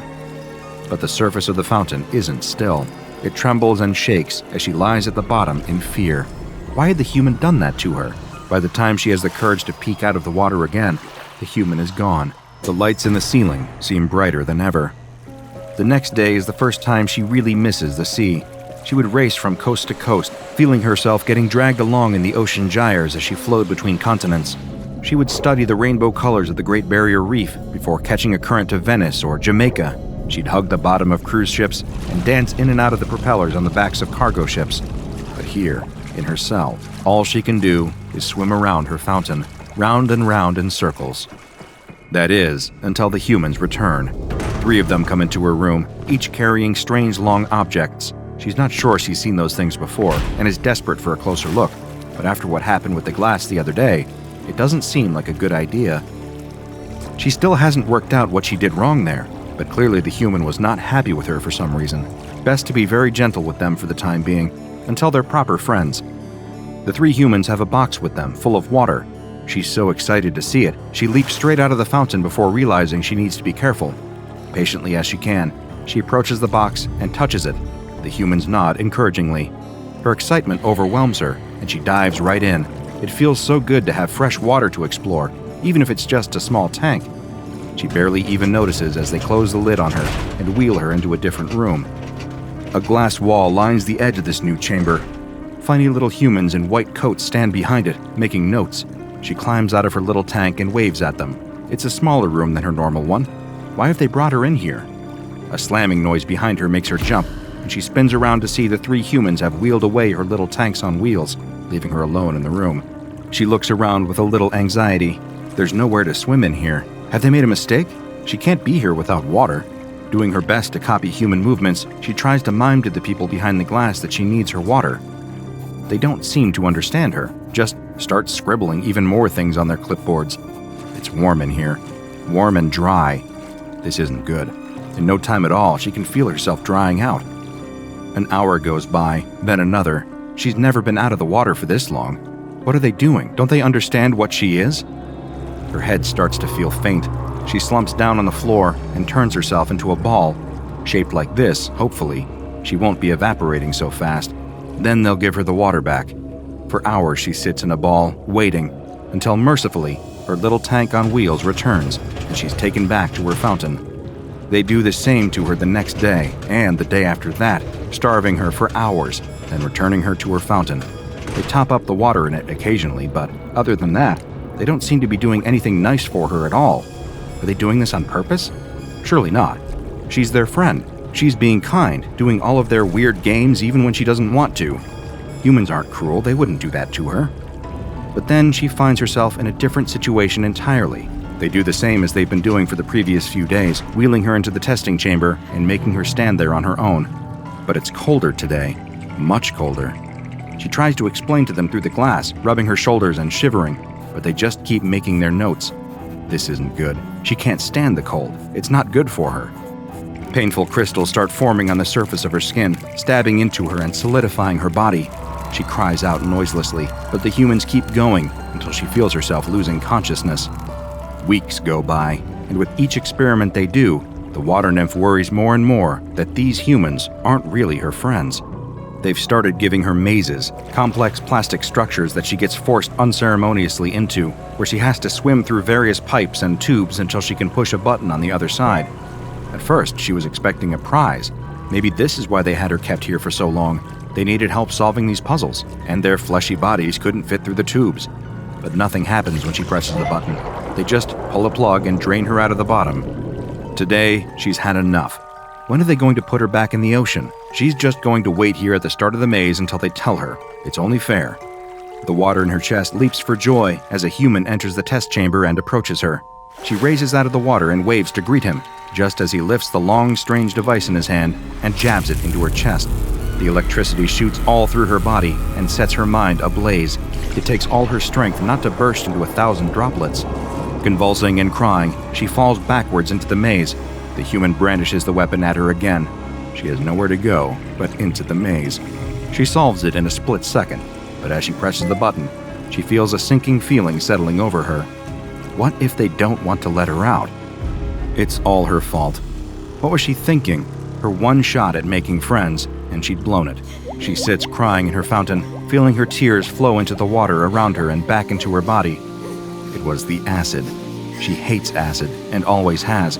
She'd swam near a factory once and got a dose of it. It hurt, more than anything she'd ever felt before. It would flow into her chest and sit there, burning and burning. She can still feel it now. So when the humans in the rubber suits had poured some into her fountains, she'd lost her temper, slamming into them with all her force. For months, they've been hurting her, jabbing her, and exhausting her. But they're her friends, right? And you shouldn't hurt your friends. You definitely shouldn't kill your friends. Shouldn't rip open their rubber suits and force yourself down their throats, drowning them in their own bodies.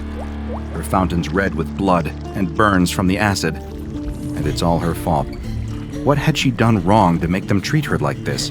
Why couldn't they just be friends? After a few weeks, a group of humans come in and clean up the mess, refilling her fountain with clean water. She doesn't lift her head above the surface. They install a pipe above her fountain that drip feeds water onto her. Drip, drip, drip. And just like that, she's no longer seen as human. Drip, drip, drip. The lights burn white. The door stays closed. Drip, drip, drip. The water nymph sits in her fountain.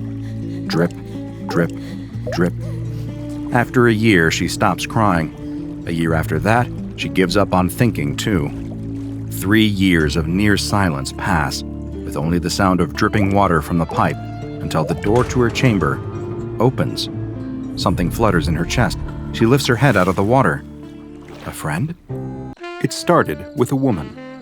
We'll call her Valerie. It doesn't matter whether or not that it's her real name, since her real name is lost, even to herself. Valerie was a young woman, but what many would describe as a very old soul. She'd been to strange places, seen awful things, and gotten in touch with some dangerous people. Like a lot of people with hard lives, Valerie tried to find relief wherever she could, partying, gambling, buying herself expensive things. After all, she was here for a good time, not a long time, and she wanted to eke out any pleasure she could while she was still able. That's how she ended up in the high rollers section of a very exclusive private club in New York City.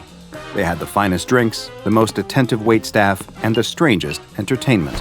But that's the kind of exceptional service you can expect from a club run by one of the most powerful and influential clandestine enterprises in the world, Marshall, Carter & Dark Limited.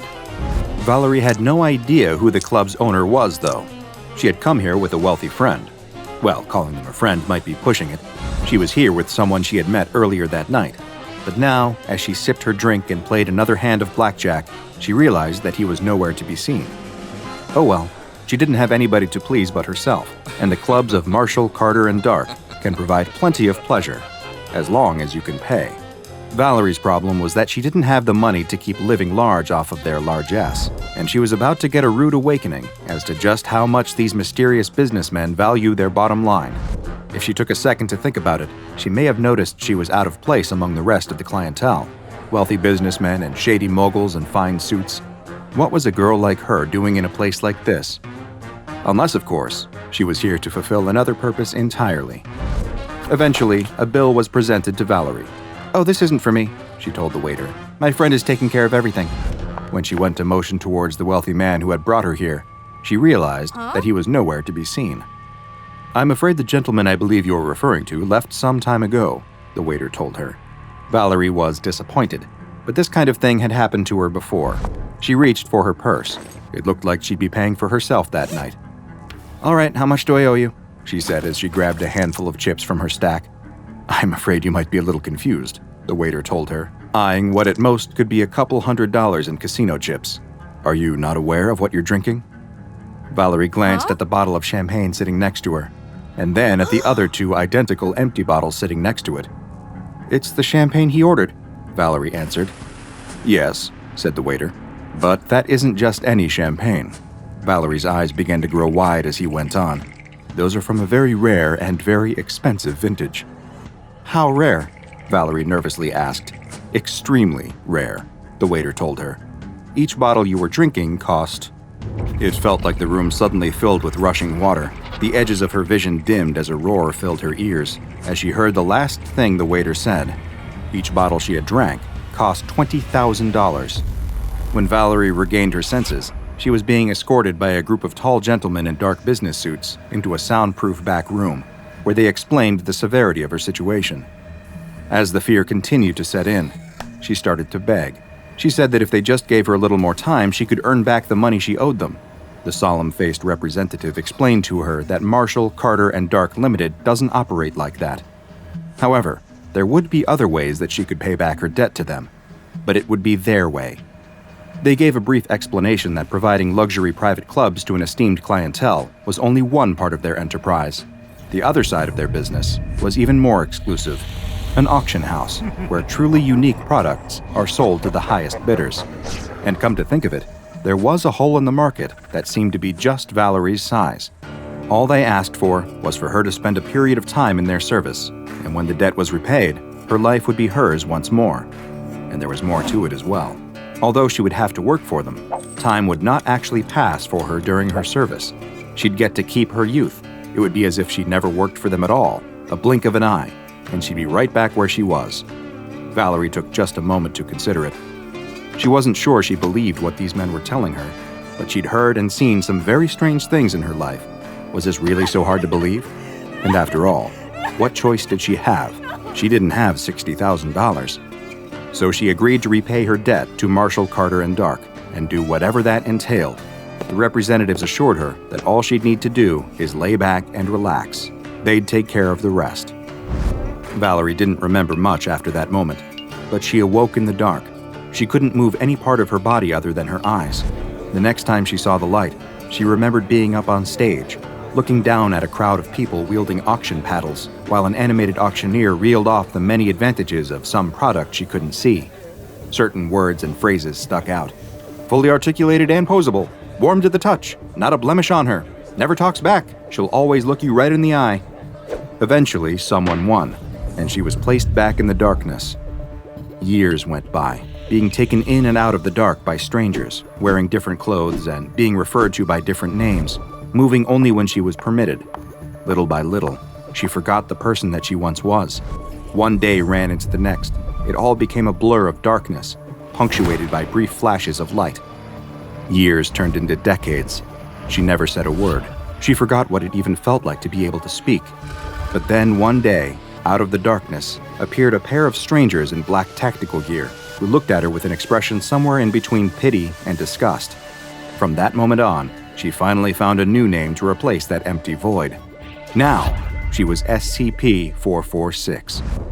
The files on SCP-446 are as mysterious as they are deeply disconcerting, and we can only speculate as to the exact process that led to the creation of SCP-446, since the duplicitous salesmen at Marshall, Carter, and Dark Limited don't seem eager to share their secrets with anyone outside of their organization. But what SCP Foundation researchers have learned from solid empirical observation is that SCP-446 is a humanoid mannequin 1.75 meters tall and weighing 52.16 kilograms. She is, or perhaps was, a pale-skinned Caucasian woman who appears to be in her early 20s. She has brown hair that measures 17.78 centimeters at its longest point, brilliant, bright blue eyes, and the distinctive Marshall, Carter & Dark Limited logo tattooed on her lower back. In many ways, she has all the hallmarks of a living human being. She's superficially anatomically correct, with realistic skin tone and texture, eye coloration and sclera clarity, and researchers who've dealt with her directly claim that she has the warmth of a real human being. Despite seeming to be alive, though, SCP-015-IT doesn't respond to verbal communication, has no pulse or heartbeat, and she doesn't even appear to breathe. Whether SCP-015-IT can truly be considered alive is still an open question among Foundation researchers. SCP-015-IT is stored in the same hinged metal box she was found in, which is plain save for a series of clothing measurements for those wishing to purchase their own custom accessories. When Foundation field agents first discovered her, they attempted to sit her up. However, what they found was that she responded to their touch, sitting up on her own. All it took to get her to lay back down was a gentle push on her shoulders from the front. Through further study, it was discovered that selective touch cues can induce different types of movement in SCP-015-IT. She could be induced to stand up on her own, and through gentle pressure applied to the top of the head, she could be induced to sit or lay back down on her own. You may have also noticed the somewhat uncanny quality of SCP-015-IT's eyes. Please don't be alarmed. It isn't anything out of the ordinary. Her eyes will follow the nearest person to her around the room, and she'll try to make eye contact if possible. Don't let it bother you. Everyone gets used to it eventually. Her limbs can also be posed and manipulated as required, even into positions requiring balance, like standing on one leg. However, if pushed over, she will immediately lose balance and fall. It seems almost as though her actions are defined as much by the toucher's intent as the touch itself. Essentially out of any more ways to learn about SCP-015-IT, an in-depth medical examination was authorized. Given the humanoid nature of 015-IT, the doctor conducting the examination decided to proceed in a manner similar to the kinds of autopsies given to non-anomalous human corpses. The doctor noted being disturbed by the fact that 015-IT's eyes kept following them, even as they prepared the tools for the autopsy. They also remarked on the almost freakish clearness of the subject's skin. There wasn't a single detectable mark or blemish, almost like a porcelain doll. There was no rigor or livor mortis, nor any signs of damage or injury to the body. Examination of the mouth revealed an obstruction at the top of the throat, a metal plate fixed to the back of her mouth, bonded to the flesh on all sides. The plate shifts slightly when touched, but couldn't be removed. Similar plates had been installed in the ear canals, nostrils, and all other body orifices, as if to ensure that nothing can enter or exit 015-IT's body. The doctor then moved on to the internal examination of SCP-015-IT, beginning with a number of X-rays. These revealed several irregularly shaped masses inside 015-IT's body, covering major organs such as the heart, brain, kidneys, and liver. Dissection revealed these masses to be boxes of various shapes and sizes, constructed from the same metal that comprises the obstructive plates. These boxes are connected to the corresponding organs through a series of wires and tubes. The doctor notes that neither their scalpel nor their wire saw could cause any meaningful damage to the boxes, and that it's possible the boxes not only keep the body preserved, but also allow for its limited set of movements. Certain barriers presented themselves during the dissection process, both physical and psychological. SCP-015-IT exhibited an extraordinary healing factor, fully repairing her own skin minutes after having her chest fully opened in a Y incision. This made sustained internal observation difficult, and the doctor declined to perform any more extensive mutilations for fear that the damage would be irreparable. This limited the progress that could be made in the procedures overall. However, it wasn't the worst thing to occur during the dissection. The doctor noted that SCP-015-IT stared at them the entire time while they were making incisions into the body, making them extremely uncomfortable. And during the several-minute healing process of the Y incision in her chest, SCP-015-IT's mouth moved, as if speaking silently the entire time. The doctor left a note that this may suggest a level of sapience in 015-IT, though nothing could be proved conclusively on that front. The file for SCP-015-IT is a relatively sparse one, given the minimal containment requirements of the anomaly. Between studies, she is simply kept in her box. There has, however, been one notable incident involving SCP-015-IT, documented by Foundation researcher Dr. Sunderland back in 2010. The event, labeled Incident 446-1, took place in Storage Room 6. In the interest of preserving the anomaly's modesty, she was dressed in a standard D-Class uniform before being placed back into her box for the night. A guard reported a strange thumping noise later that evening, and investigated himself and found it was coming from the inside of SCP-446's box. Dr. Sunderland was called in at this point and oversaw the opening of the box. It turned out that SCP-446 was repeatedly attempting to rise to a sitting pose inside the box and was banging her head against the lid. Finally freed, SCP-446 rose to her feet of her own volition for the first time since the start of her containment. She assumed a strange pose, her head bowed and her wrists touching above her head, as though her hands were bound at the wrists, or she was desperately praying or begging. Her facial expression also shifted for the first time, taking on a look of sadness and fear. Dr. Sunderland was able to make SCP-446 return to a more neutral standing position, but nothing could make her permanently assume the laying position again until the D-Class uniform was once again removed. There is still not a confirmed explanation as to why exactly this happened, but the answers may be too horrible to even consider. For this particular anomaly, which has been given the Safe Class designation, perhaps the kindest thing to do is leave her in the box. That's at least a more humane fate than whatever Marshall, Carter, and Dark had planned. The mobile task agent weeps in terror as the nightmarish cartoon figures surround him in the middle of the bright pink, whimsical town pulled out of your childhood fever dreams. Deformed childhood beasts drink greedily from a fountain overflowing with blood. But the agent doesn't fear them. He fears Mr. Hister, the huge looming figure in the yellow cloak, brimming with tendrils, and that awful face beneath the hood, smiling its rotting smile. All around them, children stand trance-like for the ceremony, ready to receive their final judgment, as up above, a door made of mirror floats, surrounded by the suspended floating bodies of the people who weren't so lucky. Mr. Hister leans in. He's got a question to ask, and if the MTF agent can't answer it, something horrible beyond imagination is going to happen to him. That's just how it is when you're dealing with SCP-5853. SCP-5853 refers to a line of packaged Taffy candies. Each package contains 2 candies, one blue with a raspberry flavor and one red with a cherry flavor. The blue candy appears to have no anomalous effects or adverse effects at all, aside from getting stuck in one's teeth. However, the red candy is a different story. Anyone who consumes the red candy and recites a key phrase will be teleported to an extra-dimensional shape, seemingly identical to the location of Ticky Taffy Town, a 90s-era television show that advertised the candy and has been designated SCP-5853-A.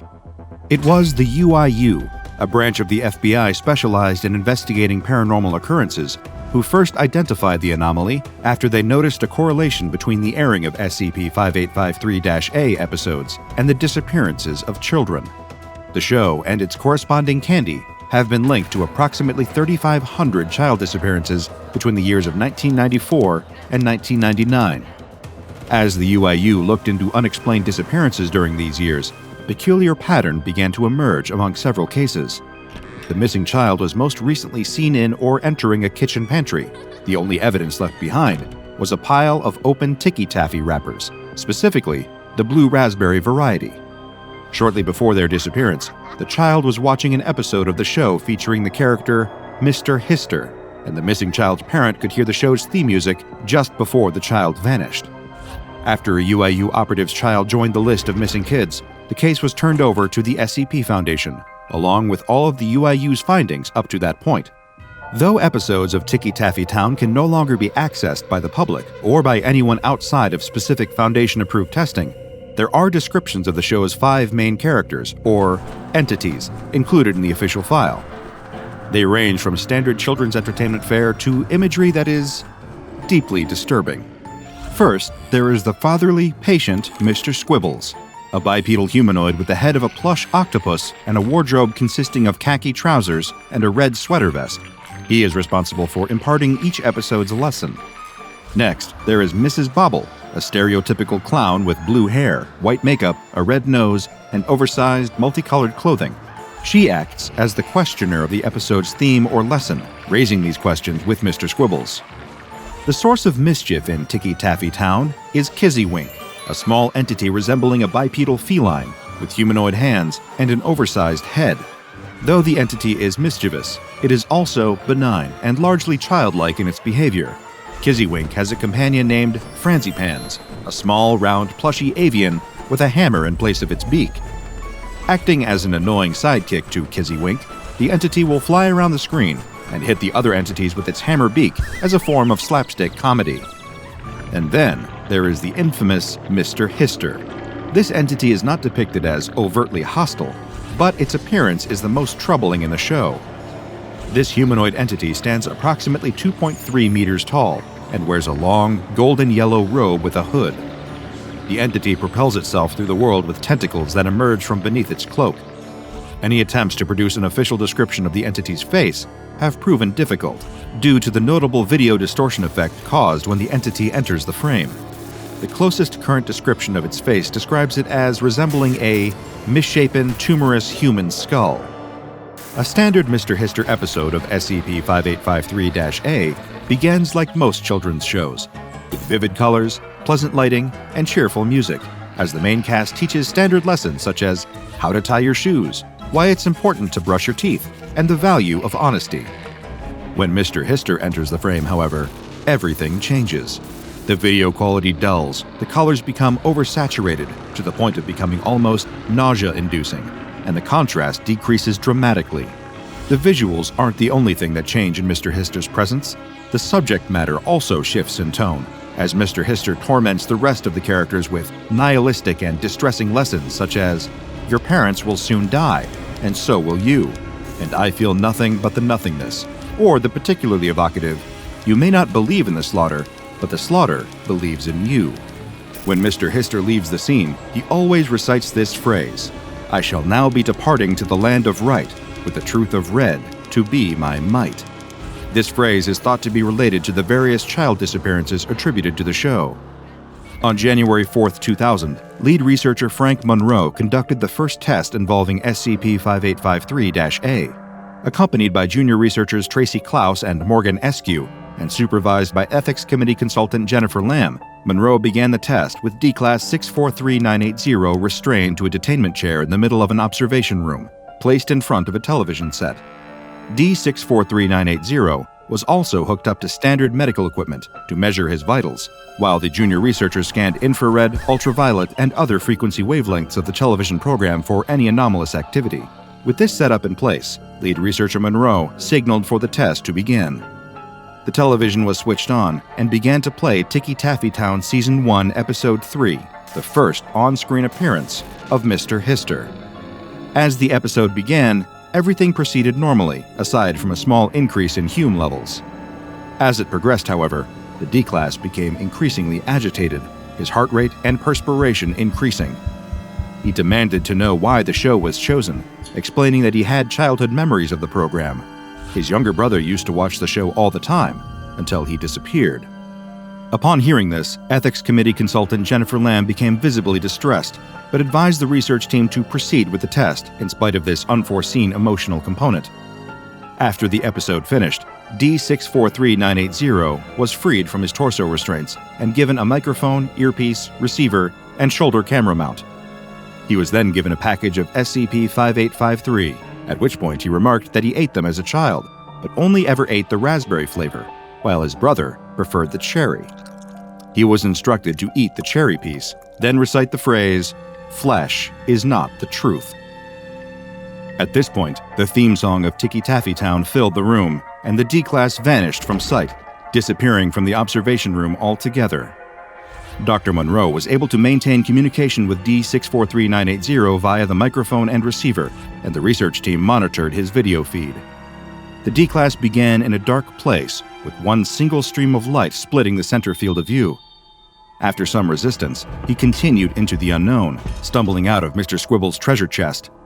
Upon exiting the chest, the larger landscape could be seen, an exact replica of the Ticky Taffy Town set, with a blank white backdrop covering any areas not usually seen by the audience. As the members of the main cast, with the exception of Mr. Hister, entered the area, the D-Class hid in the chest. The four chattered excitedly about an upcoming town meeting before Mr. Squibbles opened the chest and discovered the D-Class hiding inside. He was instructed to engage with the entities until the Foundation could come up with an appropriate extraction plan.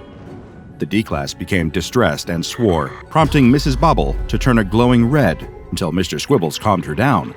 Kizzy Wink asked the D-Class his name, and he answered that it was Davy.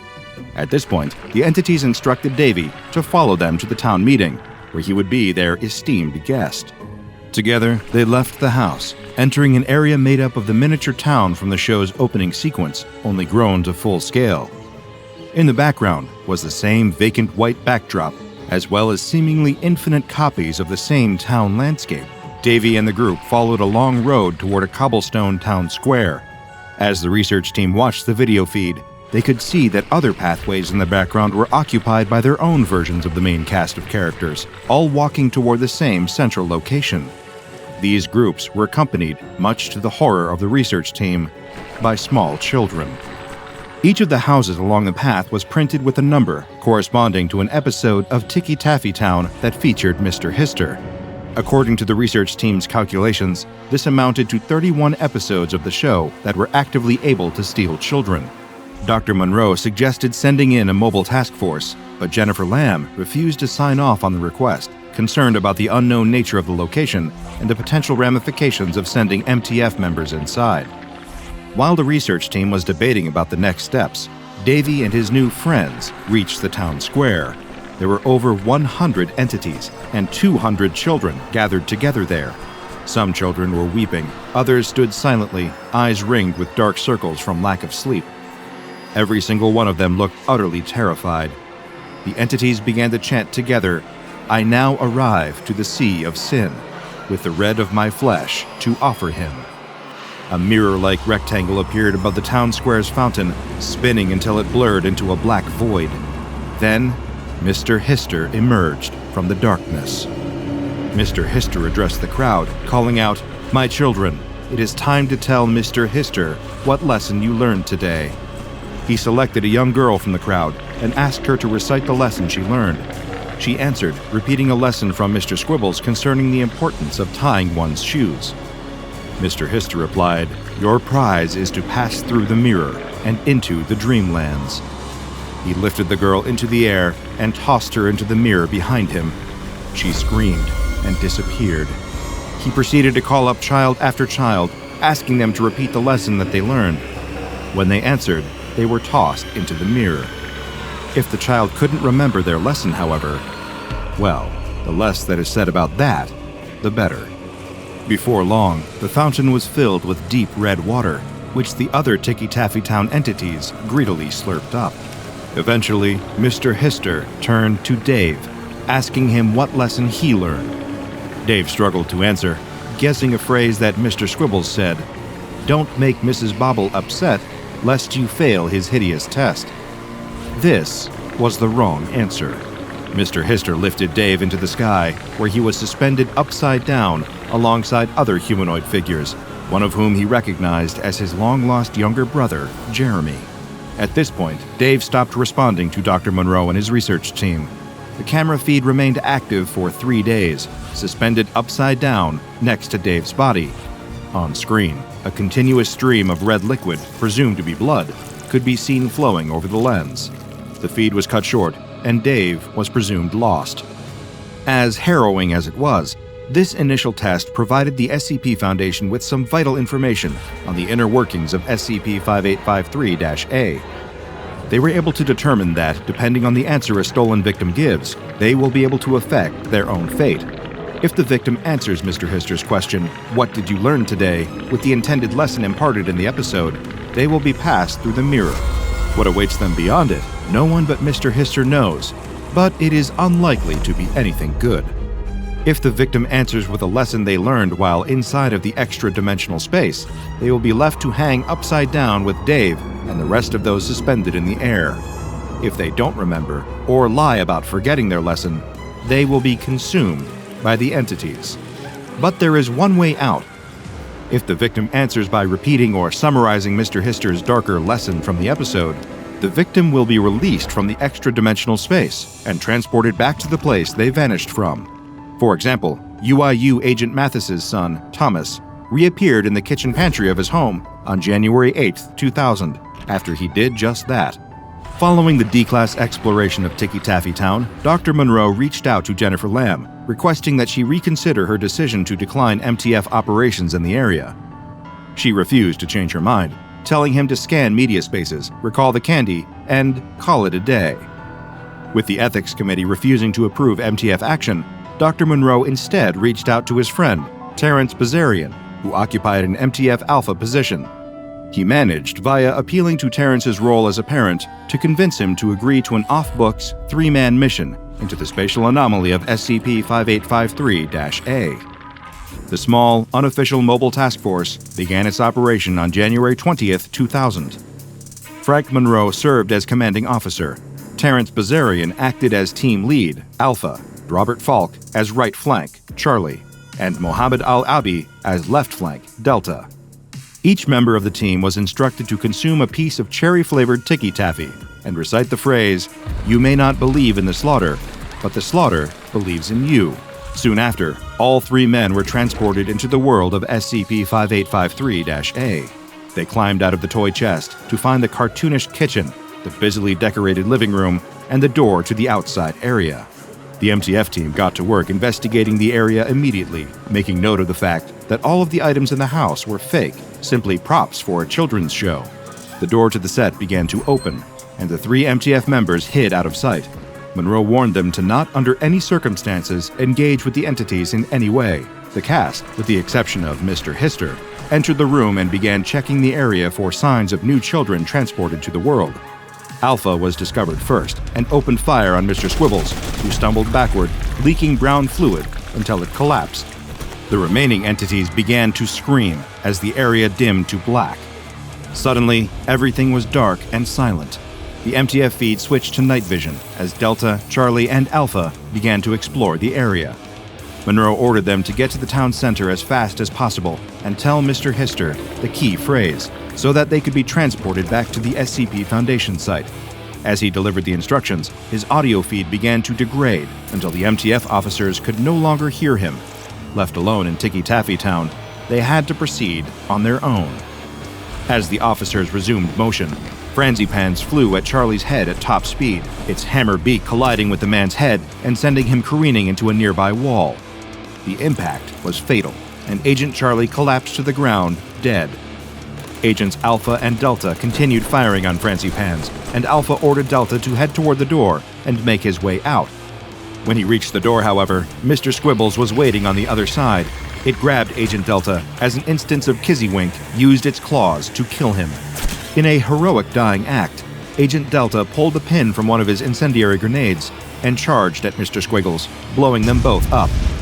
Agent Alpha was the only one left standing, alone with Mrs. Bobble the clown. She charged at Alpha as he fired a grenade round that subdued her.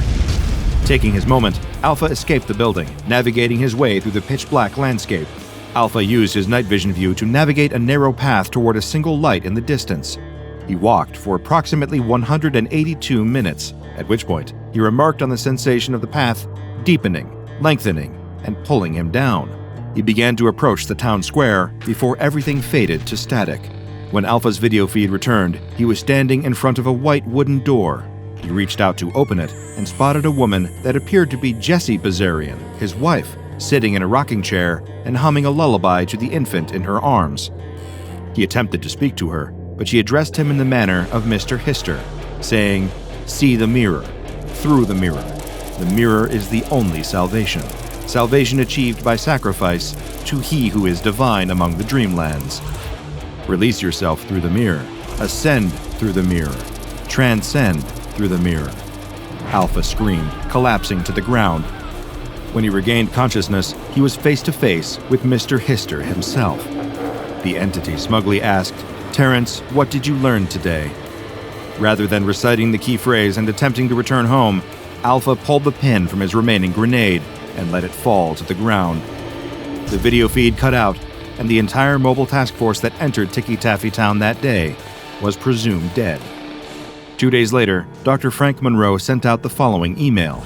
"To whom it may concern and C. Miles, I regret to inform you that I am no longer able to fulfill my duties as researcher.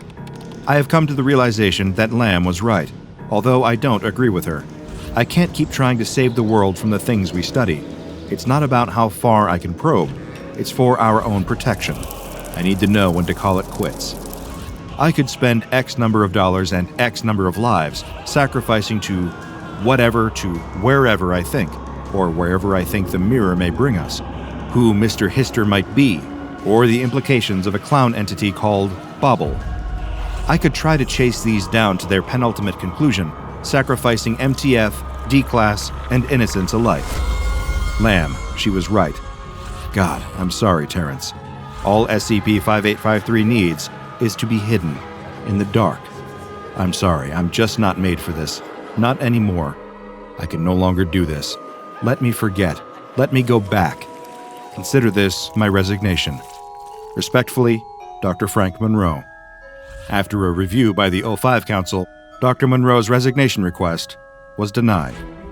All SCP-5853 products have been publicly recalled. Any instances of SCP-5853 are to be kept in a standard containment unit in Secure Facility 64, Wing F. If any instances of SCP-5853 are discovered being sold, the sale must be intercepted immediately. Every episode of SCP-5853-A has been removed from the air, and television broadcasts and online video sites must be scanned regularly in order to prevent further spread of the materials. No Foundation personnel, including D-Class, that have or are considered having children may be assigned to SCP-5853. The SCP Foundation has attempted to uncover the identities of production staff and actors from the show, but so far, the investigation has turned up nothing but dead leads. A close analysis of the show's credits showed that, rather than a list of staff that worked on the episode, they consist of a constantly growing list of names. These names include those of children reported missing, as well as individuals yet to be identified. On January 23, 2000, the names Robert Falk, Mohammed Al-Abi, Terrence Bazarian, and Frank Monroe were added. Frank Monroe was pronounced missing in action, and to this day, has never been found. What is it that you want? Not just what you want in this moment. That's fleeting. You get it and move on. Or you don't, and you forget. No. What do you want? What do you yearn for? That humming dissatisfaction that underscores every moment of your life. The constant rumbling, always beneath the surface, that you can never put your finger on. Behind your computer monitor, at the bottom of your $4 coffee. That quiet moment when you go to the toilet at a friend's wedding and look at yourself in the mirror, asking, why am I not happy yet? This moment, this object, this feeling that I was looking forward to, why does it feel empty? A night in with your best friends, a promotion at work, a new car, a new house, all empty. So when I ask you again, I want you to be serious. None of that fake surface-level fleeting drivel. What is it that you want? What will genuinely make you happy? The words buzz around the student's head. He hasn't listened to a word of this lecture, not for a moment. Last night's therapy session had clearly struck a bit too close to home. He'd never expected this new therapist to be so direct. What was it that he really wanted? The student looks down at his laptop. He'd really wanted that. He'd spent months researching it, holding off on buying other models, waiting and saving up for the perfect computer. And here it is, with the same old boring lecture notes on the screen as his old one. Within a week, he'd been back online looking up new phones. Here he is, 21 years old already, and studying for a degree he doesn't really care about. Surrounded by happy, smiling students who are all clearly going to be far more successful and happy than he'll ever be. Beautiful people everywhere he looks. People who know how to dress well, know how to have a conversation, how to smile and laugh with friends, how to have friends in the first place. His therapist is right. What's he got to be happy about? That dissatisfied humming running through his life is steadily turning into a roar. What would actually make him happy? The more he thinks about it, the more the sense of dread creeps in. What has he actually got to look forward to in life? What can fill that void? The lecture is over. He hadn't even realized. Everyone around him is already on their feet, putting notepads and laptops into bags, chatting away with their friends. The student doesn't have anyone else in his row. He's somehow picked the only row in the lecture hall with just one person in it. No, that's not the case. This is the only row in the lecture with just one person in it because he picked it. His only company on this row? A fly. A fly that had been following him around all week. What's the point? He looks at his laptop screen. Empty. His phone buzzes. It's his mom. He declines the call. Swinging his bag onto his shoulder, the student makes his way to the door. A group of guys up ahead are chatting loudly as they open it. One of them half glances back over his shoulder. He stops in the doorway, holding the door open. The student looks around. No one else was with him. Who's this guy holding the door open for? "You okay?" the guy asks, looking straight at the student. His eyes are very blue. The student rushes through the doorway, muttering a "thank you" on his way through. His phone starts to ring again in his pocket. He sits up alone that night. He does the same most nights.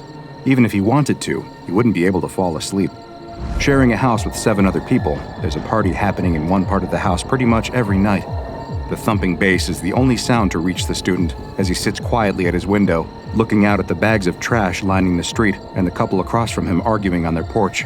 The little fly in his room is the only one keeping him company, not buzzing around or trying to escape through the glass, just sitting there next to him, watching the world go by. What is it that you really want? The words ring around in his head again. Tell me what will make you truly happy. What is it? I think I just want someone to love me, the student says quietly. He sits quietly by the window for a few more minutes, not noticing as the little fly next to him catches fire and rolls onto its back, legs curled in the air. The student just goes to bed. Nothing's ever going to change, is it? A week later, the student is back in that same lecture again. He arrived early this week, sitting down and unpacking his stuff a good 15 minutes before they were due to start. Surreptitiously as he can, the student glances over at the door every time he hears it swing open. It's the usual procession of beautiful, happy people, each one dressed exactly how they want, personalities, goals, and aspirations filling each of them. He looks down at his outfit. Gray. The lecture starts, but the student still can't quite focus. He keeps his head half turned towards the door the whole time, waiting. 10 minutes go by. Nothing. He slumps down in his chair and starts taking notes just as the door softly creeps open behind him, making a gentle hushing noise on the carpet. The student turns. There he is, the guy from before with the blue eyes. The student tries his best to swallow his grin. He's the only one in his row. If he can just get the guy's attention, maybe he'll come and sit with him. But no, that's a stupid plan. Why would anyone want to come and... The bag lands in the seat next to him. The student turns to see those same piercing blue eyes. "Anyone sitting here?" the guy whispers. The student opens his mouth to reply, but the words get stuck. After a second, he manages to shake his head. The guy with the blue eyes grins and sinks into the seat. After a moment, he asks if he can borrow a pen. That's funny. The student can see a pen right there in the side pocket of the guy's bag. Why would this guy choose to sit with him? There are plenty of free seats in this lecture hall. They're everywhere. One thing's for sure, the student definitely can't talk to this guy afterwards. No way. He's too weird, it'll be obvious. No one ever wants to have a conversation with him. Everyone he talks to is always sidling their way out of the room after just a couple of minutes. Besides, what if this guy finds out what he's really like? That he's been seeing a therapist. Not just a therapist. That would be pretty normal. Normal people do that. No, what if this guy found out that his therapist was a fly? A fly that had been following him around, that he'd been talking to every night before bed. A fly that had been asking him what his deepest desires were. A fly that he'd woken up to find dead and burnt on his windowsill this morning. Nope, no way is he going to have a conversation with this guy. It would just be a disaster. There's no other option. He has to call his mom. As soon as the lecture is over, he'll call her and deal with whatever it is she has to say. He takes the phone out of his pocket and stealthily gets his mom's contact details up, ready to hit the call button as soon as the lecture finishes. There, the final slide. The student hits dial and immediately turns away from the blue-eyed guy next to him, getting up and putting it to his ear. He shoulders his bag and marches out of the lecture hall, not looking back until he reaches the little square of grass outside where he sits. His heart doesn't stop hammering until he's sitting there. His mom takes a long time to pick up. When she does, it's clear that she's been crying. Not this again. The student swallows and prepares for her to start ranting. Only she doesn't. Instead, She just asks where he is and if she can drive over and get a coffee with him. He says yes, hangs up, and looks down at the phone, brow furrowed. What's she got to say to him this time? A shadow falls over him. Turning, the student just sees two blue eyes. The guy is holding out the borrowed pen, a gentle smile on his face. His mom doesn't come for coffee in the end. Instead, she invites herself over to his house. It's the first time she's visited. As they make their way up all the flights of stairs to his floor, the student holds his breath, waiting for her to start complaining about the cigarette butts, ashtrays, and pizza boxes lining the hallways. But she doesn't. She doesn't say a word. He closes the door to his room behind her, and she lets out a sympathetic little sigh, looking around. He probably should have tidied first. Here it comes. He can feel it. She's about to start lecturing him on his dirty clothes, leftover dishes, his unmade bed. But no, she just quietly picks up a sweater and starts folding it. Then another. As she tidies his room, she shoots him a sad little smile. This house really won't do. He explains to her that it's all he can afford at the moment. Well, then let me help you so you can find somewhere better. What's going on here? He doesn't know how to react. This is surely one of her games. Any second she's going to lash out at him. But no, she just gently brushes the dead fly off the windowsill into the trash and turns to him. They stand across the room from each other, the same way they always have, 8 feet between them, plenty of space, not too close. She closes the distance and pulls him in for a tight hug. As his mom buries her head in his chest, he notices for the first time how short she really is. Has she always been that height? Didn't she used to tower over him? Her muffled voice speaks into his chest, right into where his heart is beating. I'm so sorry for how I responded before. I didn't know what to say. You're my son, and I'm proud of you. I always have been. You love who you love. Don't let anyone take that away from you. Even your silly old mother. For a long time, the two of them stand there, crying together. It is a busy week moving everything into his new apartment. It's still a pretty basic place, but at least it's his own. The neighbors are quiet, the street is clean, and there are no flies. By the time the student sits down for his lecture, he's completely exhausted. He barely registers the bag landing on the floor next to him and the guy sitting in the seat. He's so tired, in fact, that the conversation catches him off guard. He hadn't prepared anything to say. But suddenly, they're talking. About the weather at first. It's sunnier now. Then about the class. Then why they chose to study here. Then their teenage years. Then their homes and families. The lecture starts, but the two of them keep muttering away to each other in hushed tones. The student cracks a joke, and the guy with blue eyes laughs. Properly laughs. He isn't just being polite, he actually found it funny. So funny that the lecturer tells the pair of them off, which just makes them laugh more. Is this what it's like? To be one of the beautiful, happy people? Days go by, and the student wakes up every morning expecting it to be over. He's going to wake up any minute now, and he'll be back in his old house with a talking fly waiting for him by the window. But he doesn't. It's sunny, day after day, week after week. No flies in sight. He calls his mom. He doesn't just pick up the phone to her, he actually starts to call her. He goes to parties, discovers he likes white wine, and finds out what it's like to have a bit too much of it. He has his first kiss and opens his eyes to see a pair of perfect blue ones staring back at him. He makes friends, more friends than he can count. Friends who text him asking to hang out, who help him move house, then move house again, and who fill up rows and rows of seats the day he gets married to the man he loves. The man who loves him back. Is this what it feels like? Is this happiness? Maybe, just maybe, this is it. Until one day, the man wakes up. Everything's perfect. The sun is still shining. He can hear his daughter's squeals from downstairs. His world is still happy. Except for one thing. His ear hurts. Not that much, but there's a little something. A kind of dull itch deep in his ear canal. The other ear starts to hurt as he makes his morning coffee. He should probably go to the doctor about it. He'll book that this week. But by that night, he knows he probably shouldn't wait any longer.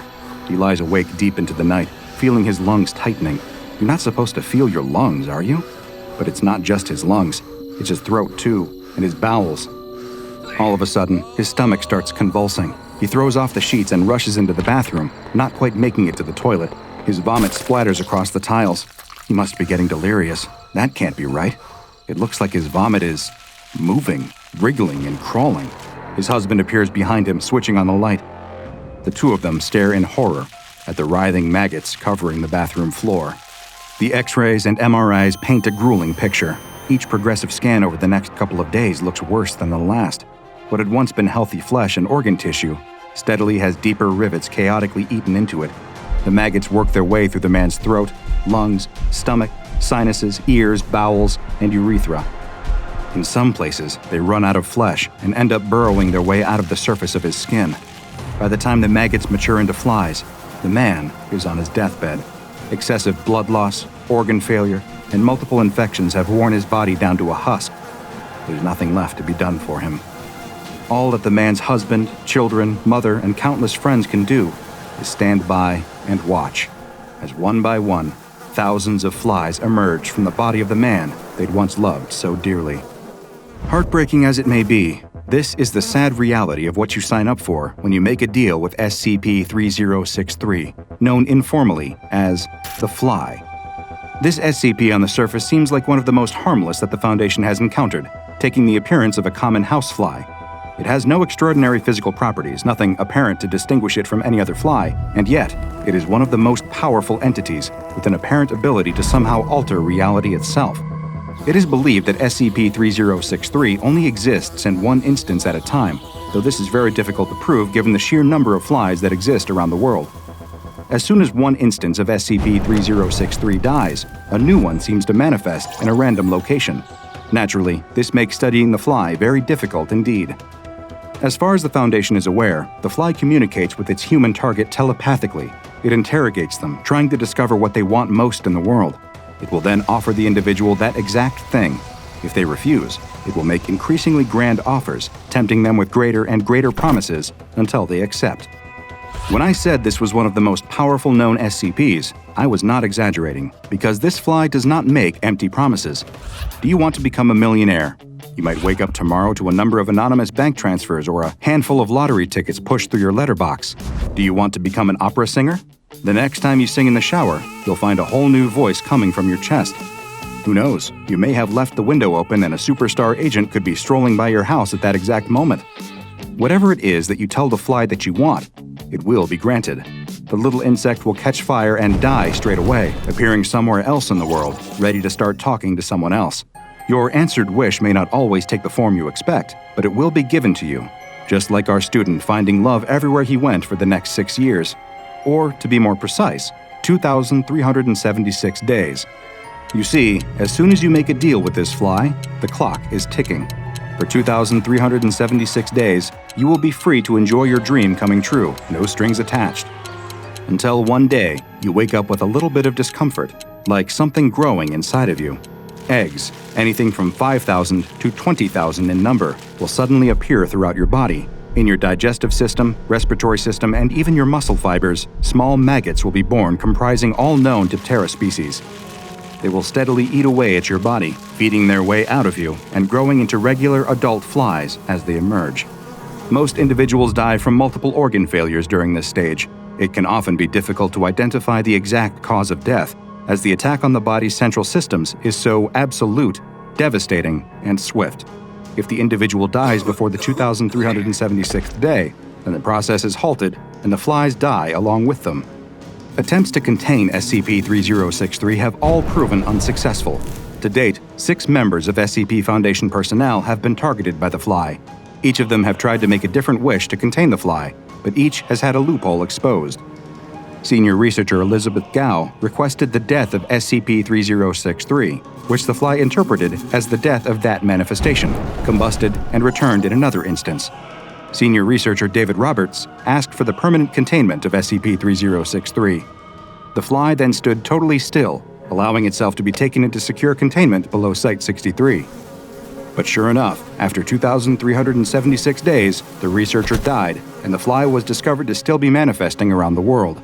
It again had interpreted its containment to refer to just that current instance of its body.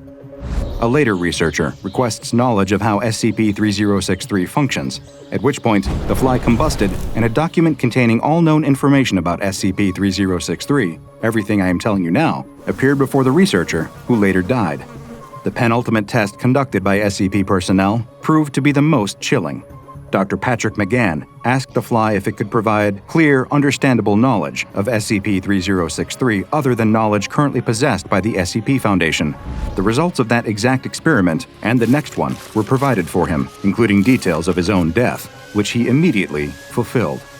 Either the fly has some precognizant abilities or is able to directly control events in the world, or both. The final experiment was conducted even though the fly had already provided the results in detail ahead of time. Dr. Jonathan Mabry simply asked, "Is there even a choice?" before suffering a severe pulmonary embolism and dying on the way to the hospital. Research indicates that SCP-3063 has been operating for over 4,000 years, with evidence of instances being discovered as far back as early Canaanite settlements. However, many theorize that the fly has been with us a lot longer than that. Unless future containment efforts are more successful, SCP-3063 will likely remain one of the most powerful and prolific entities outside of containment. So next time you see a fly buzzing around your room, it might be in your best interest to leave it alone. If he breathes, the bear will see him. Lying flat on his stomach, the boy has no choice but to watch as the hulking brute eats his father before his very eyes. Lying in the thicket just a few trees away, the boy knows that any small movement he makes could prove fatal. A bear this large, hunting for its hibernation, will have no issue chasing him down in a split second and doing exactly what it did to his father, to him.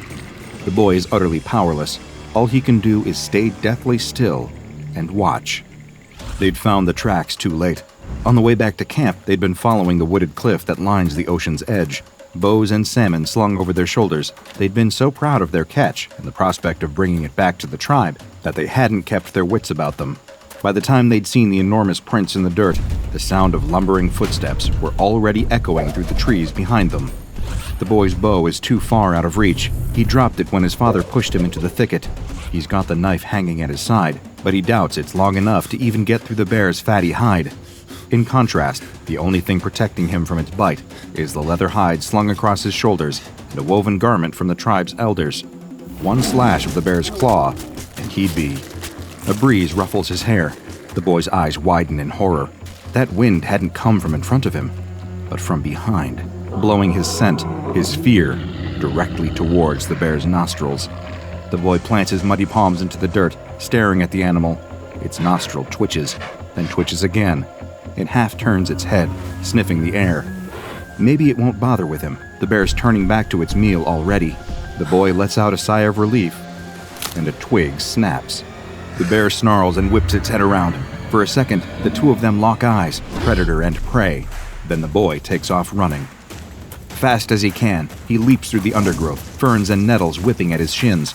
He fumbles the knife out of its sheath and slings the water skin off his shoulder, throwing it wildly behind him. He doesn't know if he hit the bear. He doesn't have time to turn around and see.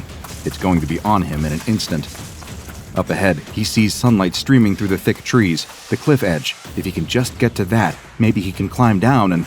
No, there's no time. Besides, bears are better climbers, better swimmers, better runners. All the boy can hope for is that he's a better jumper. Him and the boys from the tribe have leapt off plenty of cliffs along the shore, but never these ones. There are too many rocks, too many shallows. But the thundering of four enormous paws behind him is looming larger and larger. He can almost feel the bear's hot breath on the back of his neck. There's nothing for it. Here goes. The trees clear, the sun blasts his skin, a claw slashes at his back, and the boy launches himself into the air. The wind carries him. The weightlessness of wheeling his arms and legs through the empty sky is almost enough to make him laugh with joy, until the boy looks down. The cliff is higher, much, much higher than he'd realized. His momentum carries his torso forwards into a tumble. He's not going to land straight, and he can see jagged rocks everywhere beneath him. The boy closes his eyes and crashes into the sea. All of the air is slammed out of his lungs. His knee hits something hard and sharp in the water. A swell throws him away from the shore and pulls him deep. Without air in his chest, he can't float. Kicking hard as he can, the boy swims upwards, eyes still screwed shut. His face bashes into a sandy rock. No, that's not upwards. Which way is it? Which way should he swim? The ocean current rolls him over and over. Darkness fills his mind. But his feet find a hard surface, and he pushes against it, launching himself through the water, kicking as hard as he can. The darkness fades.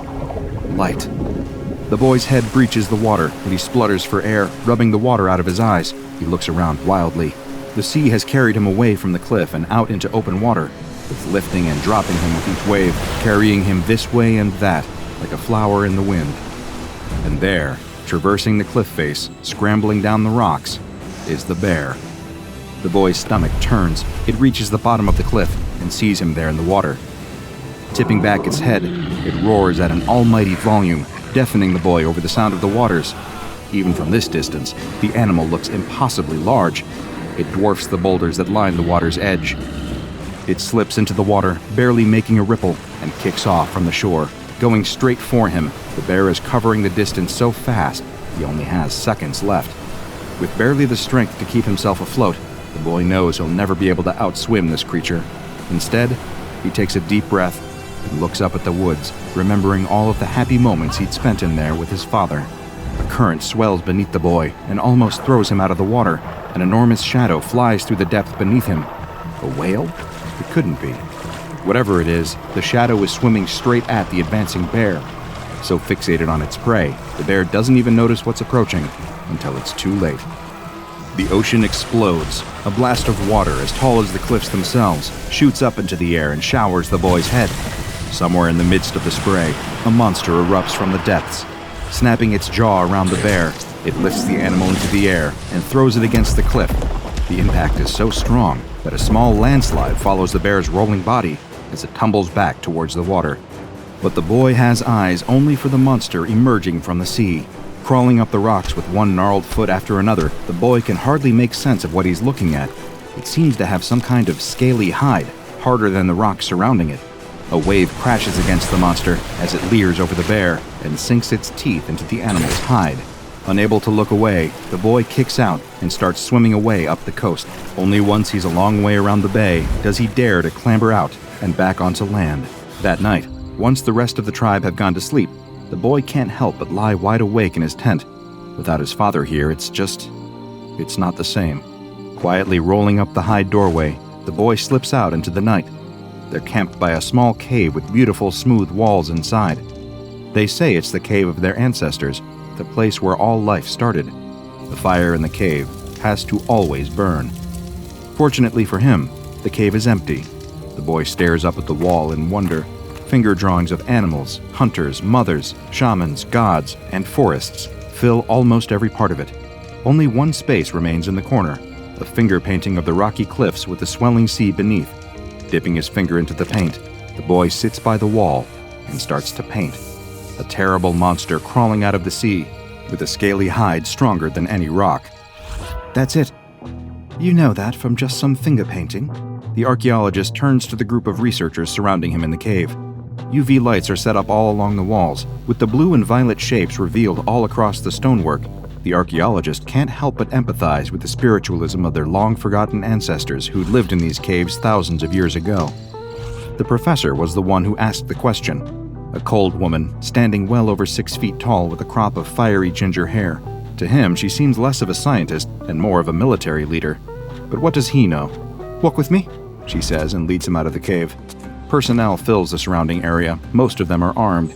Cranes lift huge sheets of reinforced lead plating into place. Several mysterious vats line the edge of the forest, each adorned with more warning and hazard signs than you'd see in a nuclear power station. The two of them have to pause for a moment as 3 tanks roll past them. The archaeologist breaks the silence. "You know the reason I started all my research in the first place? Did I ever tell you that story? Every early civilization in the world, whether it's ancient China, Mesopotamia, South America, Northern Europe, all these cultures, you take a look at their mythology and what do you find?"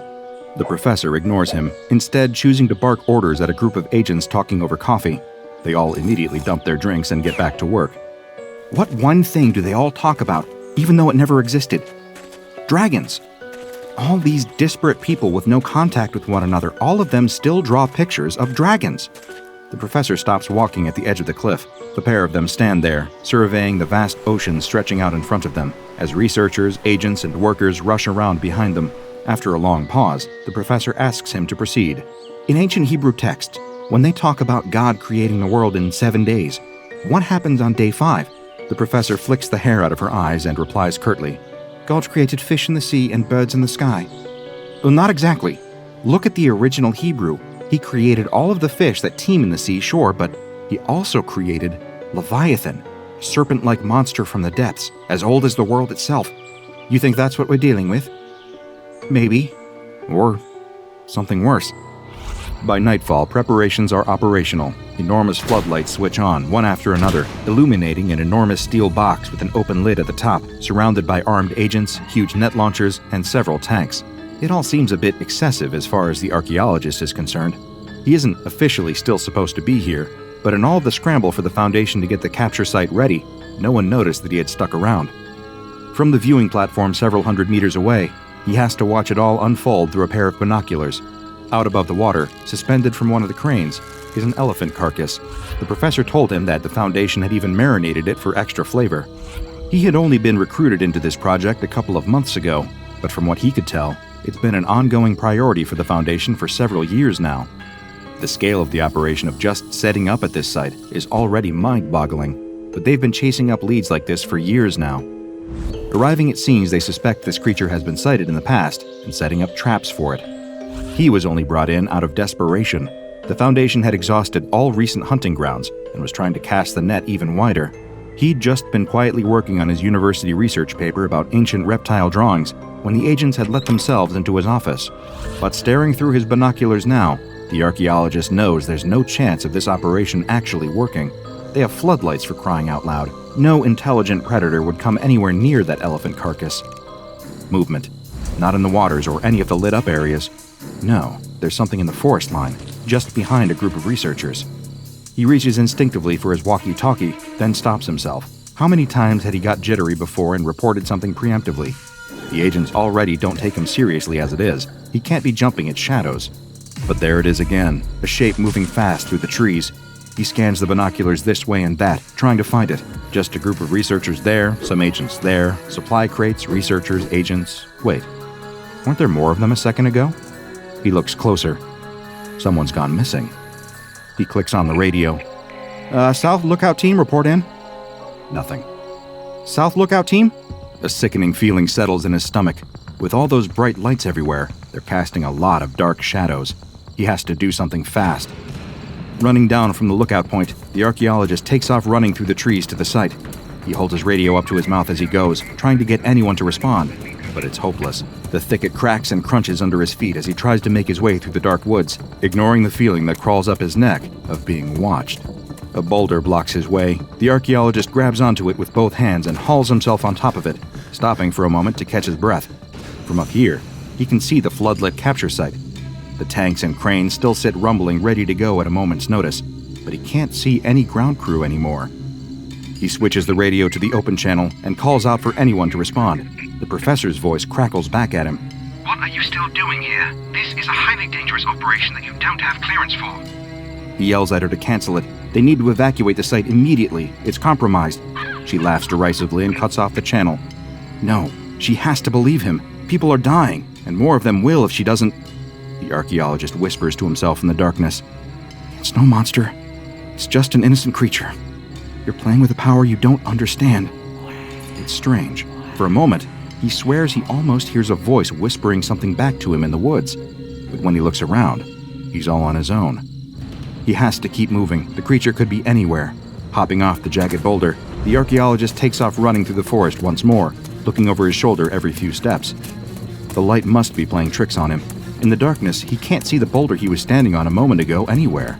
He bursts out of the tree line and into the clearing right next to the steel box. A ramp leads up to the top of it, with a large trap door suspended over the open lid. Well, if he wants to be seen and heard, that's where he needs to go. The archaeologist runs up the ramp and waves his hands wildly in the air. The tanks all turn their turrets to aim at him. The crane holding the enormous steel lid for the enclosure looms menacingly above his head. And there, marching out onto the field, looking absolutely furious, is the professor. Her red hair looks more like a ball of flames right now. We need to evacuate the site now! It's here! She snarls and marches up the ramp to meet him, jabbing a finger in the archaeologist's face. He suddenly realizes how much taller she is. You are not jeopardizing our one chance of catching this thing. Get out of the way, or I will have you detained. Besides, what evidence do you have? But the archaeologist isn't looking at her. Instead, his eyes stare in horror at the elephant carcass suspended behind her. There was a huge, reptilian bite mark taken out of it. A testing bite, like the ones given by sharks. She turns to follow his gaze, and all of her rage is washed away in a sickening delight. It's here. A scream from the crane holding the elephant makes them both jump, but by the time they look up at the cabin, all they see is a hulking shadow leaping away into the darkness. The professor clicks on her walkie-talkie and starts issuing commands. No one responds, except the tank crews. She tries again. Radio silence. Now the gravity of the situation really starts to hit her. Eyes wide with panic, she runs off down the ramp, barking into her radio and leaving the archaeologist up here on his own. Suddenly, under all of these lights, he feels very exposed. It could be anywhere in the shadows. Footsteps, heavy, planted footsteps tremor through the ground, and out of the woods walks the creature. Several meters long, fat from all of its hunting, the beast that would soon be known as SCP-015-IT slinks into view. It looks up at him, standing there on the trapdoor over a metal box, and looks like it's almost ready to laugh at how easy this will be. Boom! The tank blast hits the creature square in the torso, knocking it sideways. Boom! Boom! Boom!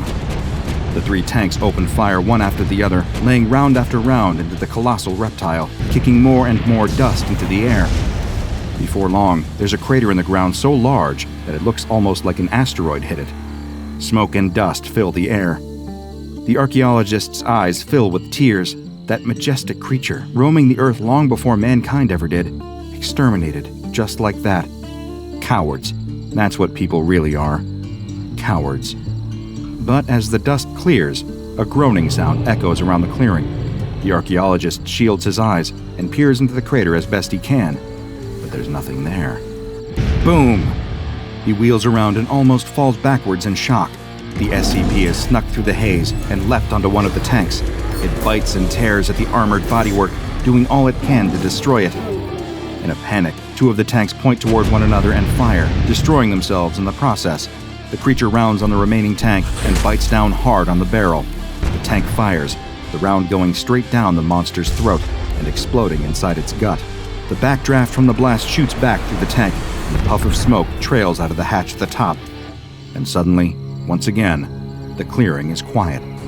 Turning back to the archaeologist, SCP-015-IT slinks towards him, smoke still curling up out of his leering teeth. With heavy, thunking steps, it climbs the ramp towards him, stopping just short of the trapdoor. The two of them stare each other in the eye, predator and prey. Neither move for a moment. Then it opens its mouth. The archaeologist closes his eyes. Do you know that you disgusting creatures deserve this? He opens them. Did the monster just speak?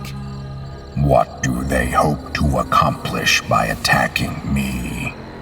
He gulps hard. That whisper he heard in the woods, the rock he'd been standing on. They're scientists. Scientists always try to learn more things, understand the world better.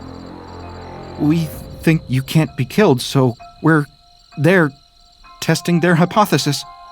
The creature growls. The stench of rotten flesh fills the archaeologist's nose. It takes a step towards him, then another.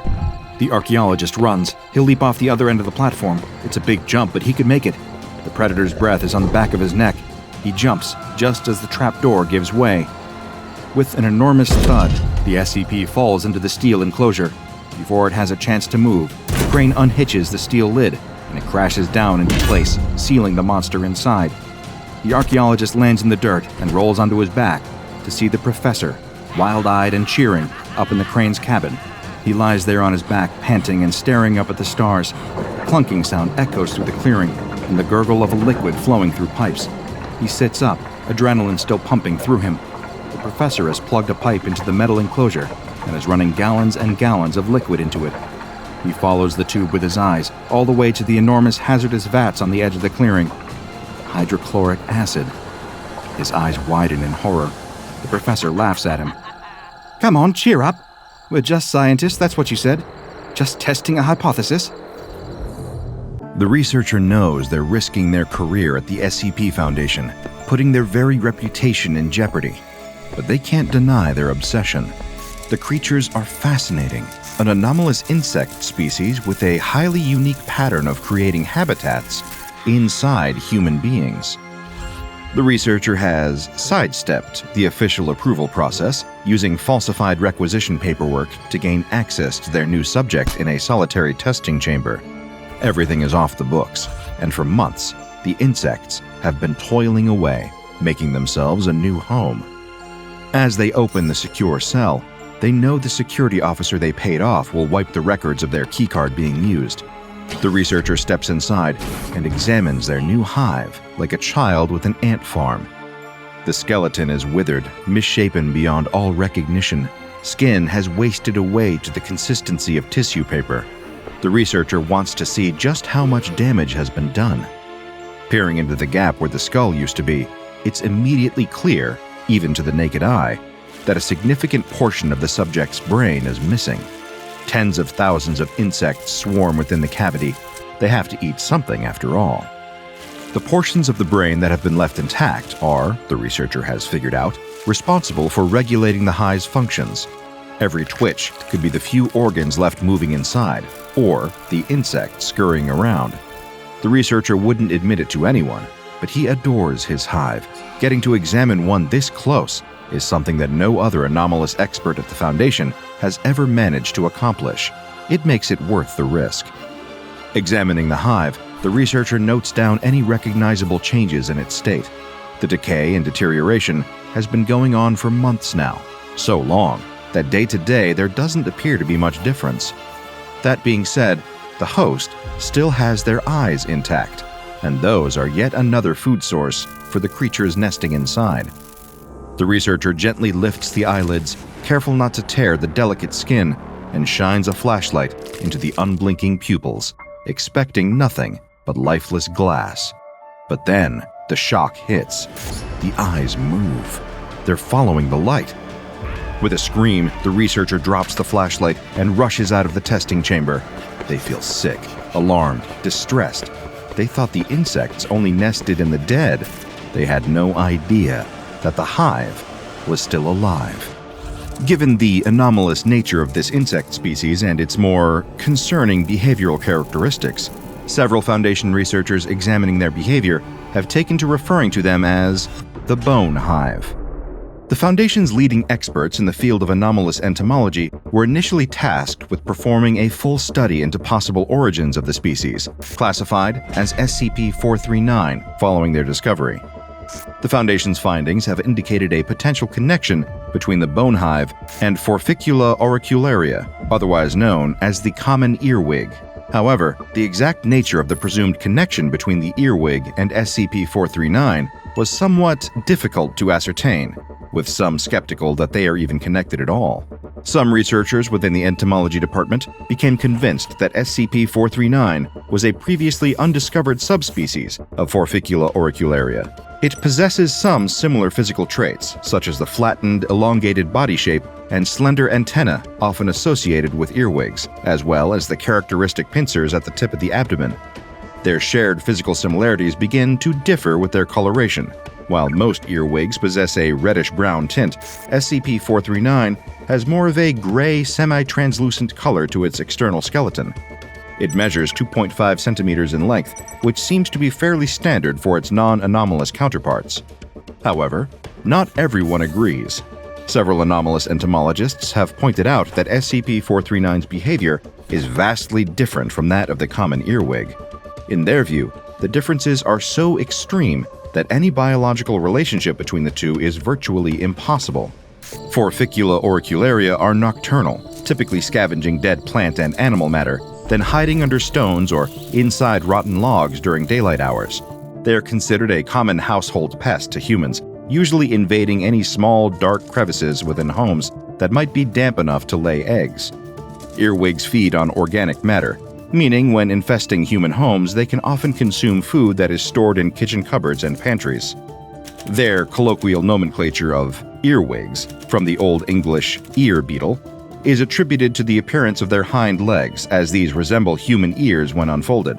But there is a popular misconception that these invertebrates climb into human ears whilst a host is asleep, with some stories even suggesting that they lay eggs within human bodies.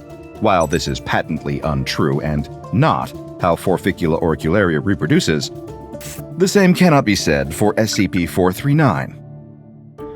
When encountered in a safe environment, SCP-439 is relatively safe for humans to interact with. Much like an earwig, if the insect feels threatened, it will use its abdominal pincers to give someone a firm, painful pinch. However, it is believed that these forceps are more to ward off any potential predators than specifically evolved to cause humans harm. This does not mean that SCP-439 poses no danger to human beings, though. In fact, the opposite is true. One of the largest, if not the largest, difference between SCP-439 and Forficula auricularia is the methods it deploys for constructing a habitat for itself, and how it then reproduces. This is also the largest factor of the anomalous insect's behavior that presents a significant risk to human beings, because SCP-439 uses them as hosts. This was observed firsthand when SCP Foundation researchers initiated an experiment wherein a member of D-Class personnel, referred to as Test Host 1, was instructed to spend 24 hours in a controlled testing environment. The only other inhabitant in the room was SCP-439, though this information was withheld from Test Host 1. Prior to this experiment taking place, other life forms were left alone in the vicinity of SCP-439. Although the insect appeared to show little interest or awareness towards anything other than humans, all other creatures were uniformly rejected. It was only when a researcher, who will remain nameless to spare them embarrassment, noticed SCP-439 displaying significant interest towards them during an examination. The researcher was noticeably exhausted, struggling to keep awake, and this seemed to attract SCP-439. This was the catalyst for the experiment. Test Host 1 was permitted to freely inhabit the testing space and told that they would need to spend the night sleeping in the same room. After around 6 hours, during which proclamations of boredom were made a staggering 1,194 times, Test Host 1 was encouraged to sleep. Laying themselves down on a bunk that had been provided, they soon drifted into unconsciousness, and it was at this point that SCP-439 appeared to display the same interest in the D-Class test subject. Observing through the intense magnification of surveillance cameras within the testing chamber, anomalous entomology researchers noticed that, while Test Host 1 was awake, the insect had been hiding in a corner of the room, seemingly waiting for an opportune moment. It managed to remain undetected until the test subject fell asleep, though exactly how it was able to determine the D-Class personnel member was, in fact, asleep, is unknown. It was at this point, though, that SCP-439 approached the bunk where Test Host 1 was dozing, crawling up the legs and over the blankets, before climbing into the test subject's mouth. Surveillance equipment in the room was immediately switched to display an X-ray look at the interior of Test Host 1's body.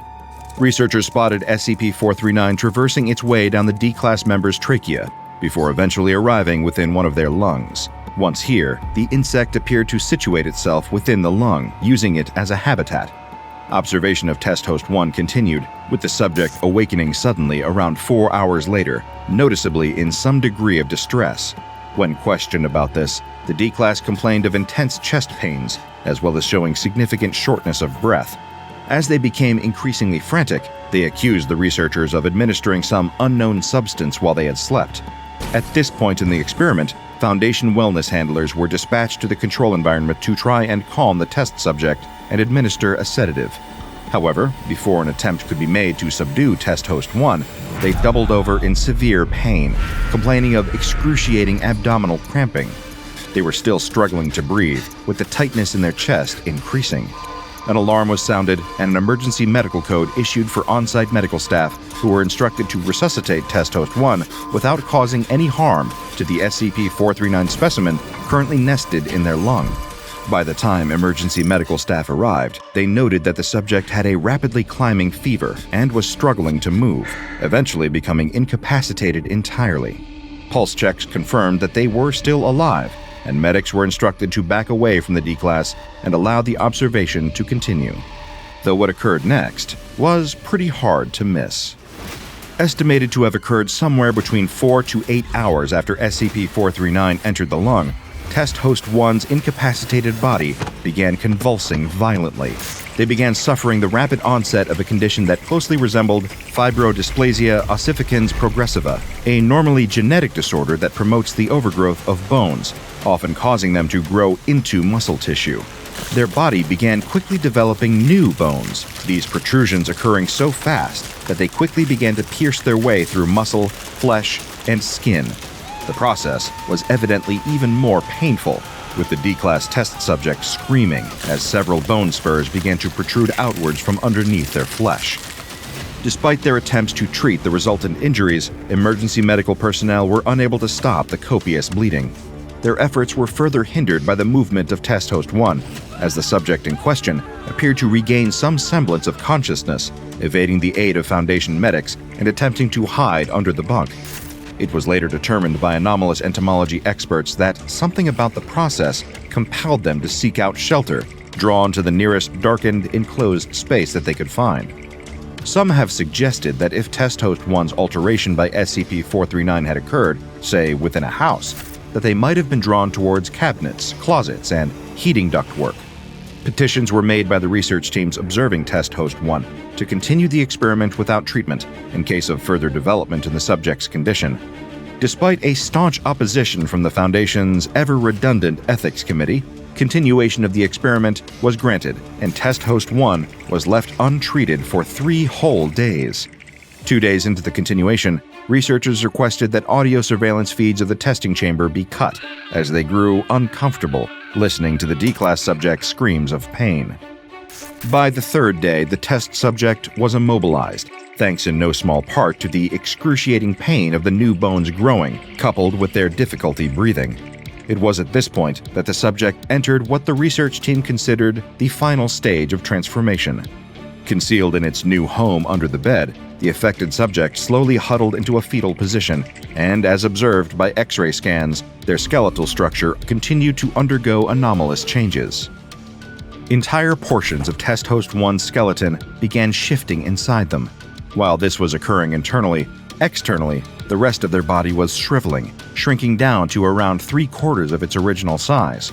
This continued until the host body was almost completely spherical in shape, though new bone protrusions continued to grow after the cessation of regular life signs. These newer protrusions seemed to anchor the host body in place, keeping it permanently in its new location. At this point, permission to conduct a close examination of Test Host 1 was approved. Several of the research team entered the testing chamber wearing protective coverings over their faces and hands. The skeletal structure that had once been a living member of D-Class had been rendered unrecognizable, converted into what some of the research team described as a cage. It was difficult to ascertain exactly how much internal damage had been caused by SCP-439, though close scans seemed to indicate that several of Test Host 1's internal organs remained functional, albeit in a limited capacity. This discovery sparked an ongoing internal investigation by the SCP Foundation Ethics Committee regarding the potential harm of allowing experimentation with SCP-439 to be performed on future human hosts. The main point of argument the committee has posed is that, while they may not be conscious, there are those who have debated that hosts could still be considered alive at this point in the process. Whether this constitutes grounds to halt experimentation on human test subjects is a matter that is still yet to be resolved. Monitoring of the newly formed bone hive continued, as spectral analysis revealed movement was occurring within the host long after its external movements had ceased. This wasn't the movement solely of internal organs, but of the colony that was now using the body of Test Host 1 as a home. The specimen of SCP-439 that had initially been allowed to nest inside of the D-Class test subject's lung had since become a queen, producing between 20 to 30,000 offspring. Initially, exactly how this had occurred was unknown. No mating process of SCP-439 was ever observed, leading Foundation researchers to the hasty conclusion that the insects must have reproduced asexually. These offspring of the original queen seemed to match the behavior exhibited by workers, drones, and warriors, distinguished by their large, powerful abdominal forceps.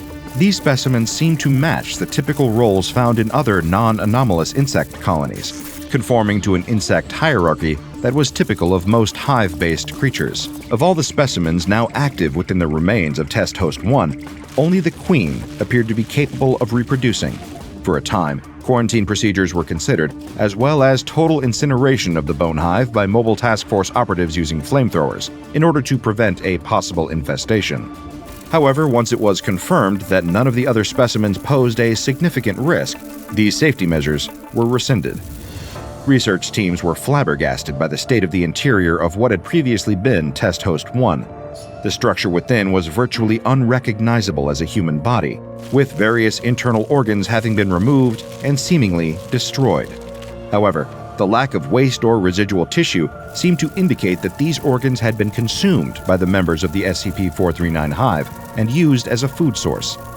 Other organs had been modified by the workers to be repurposed as incubation chambers for the eggs laid by the insect's queen. Most notably, anomalous entomology experts observed what they considered to be an indigenous behavioral trait that appeared to be unique to SCP-039 specimens. These anomalous earwigs appeared to use the digestive system of their host's body to process organic materials that warriors collected and deposited into the host's stomach. The colony will then manipulate the upper and lower intestines of their host, breaking down the organic matter into a slurry of nutrients. This is then used as food for the insects, and additionally allows the host structure to be sustained without succumbing entirely to total collapse.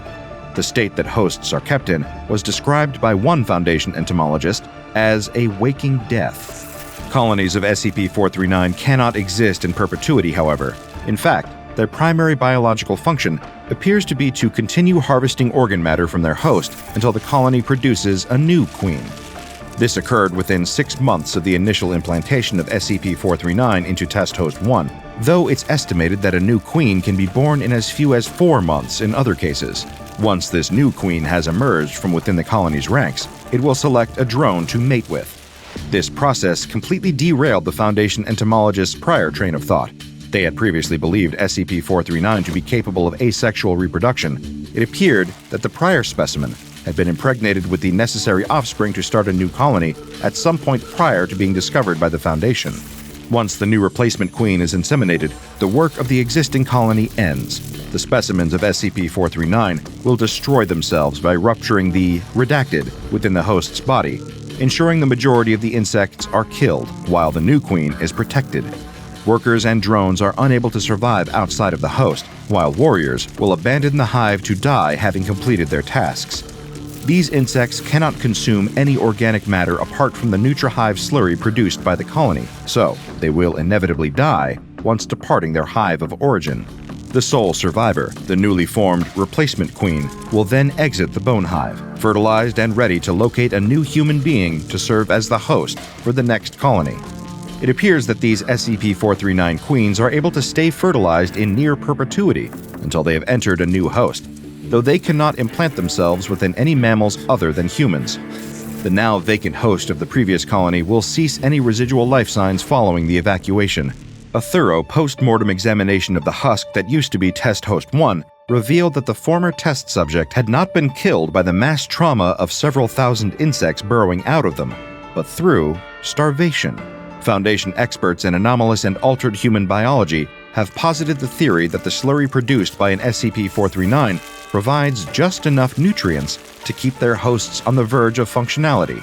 But after the evacuation, their bodies are no longer being sustained by this limited supply of cannibalized organic matter. Debate as to whether host bodies can be considered alive or not is still ongoing and unresolved. It is this process of utilizing human bodies as hosts for their hives that constitutes the key difference between SCP-039 and the common earwig. The severity of this difference has led to the belief that the two species only share a slight cosmetic resemblance, which some have chalked up to an evolutionary coincidence. Put simply, SCP-039's behavior is so unusual that it doesn't seem possible to many Foundation researchers that it could possibly be a distant relative of the common earwig. SCP-039 is to be kept at Armed Research Site 45 within the Hazardous Lifeforms Wing in a securely locked containment unit with a connected oxygen supply. Handling of the specimen is only permitted to personnel with Level 2 clearance or higher, and it is to be fed regularly through a feeding tube, using only the approved nutritive substances. While the specimen currently being studied by the Foundation was recovered within mainland China, there have been no reported sightings of similar insects within the vicinity of the redacted province, nor anywhere else in the world. Currently, the only known specimen is the one found by the SCP Foundation. This has not ruled out the possibility of other colonies of SCP-439 existing elsewhere. A young researcher is thrown against the wall so hard that his spine breaks. A man turned into a scarecrow. A woman unmoored from gravity. A man losing a vital component of his brain. All these poisoned prizes can be yours if you have your hands on a certain special object. The thief is confused, to say the least, at the sight before him.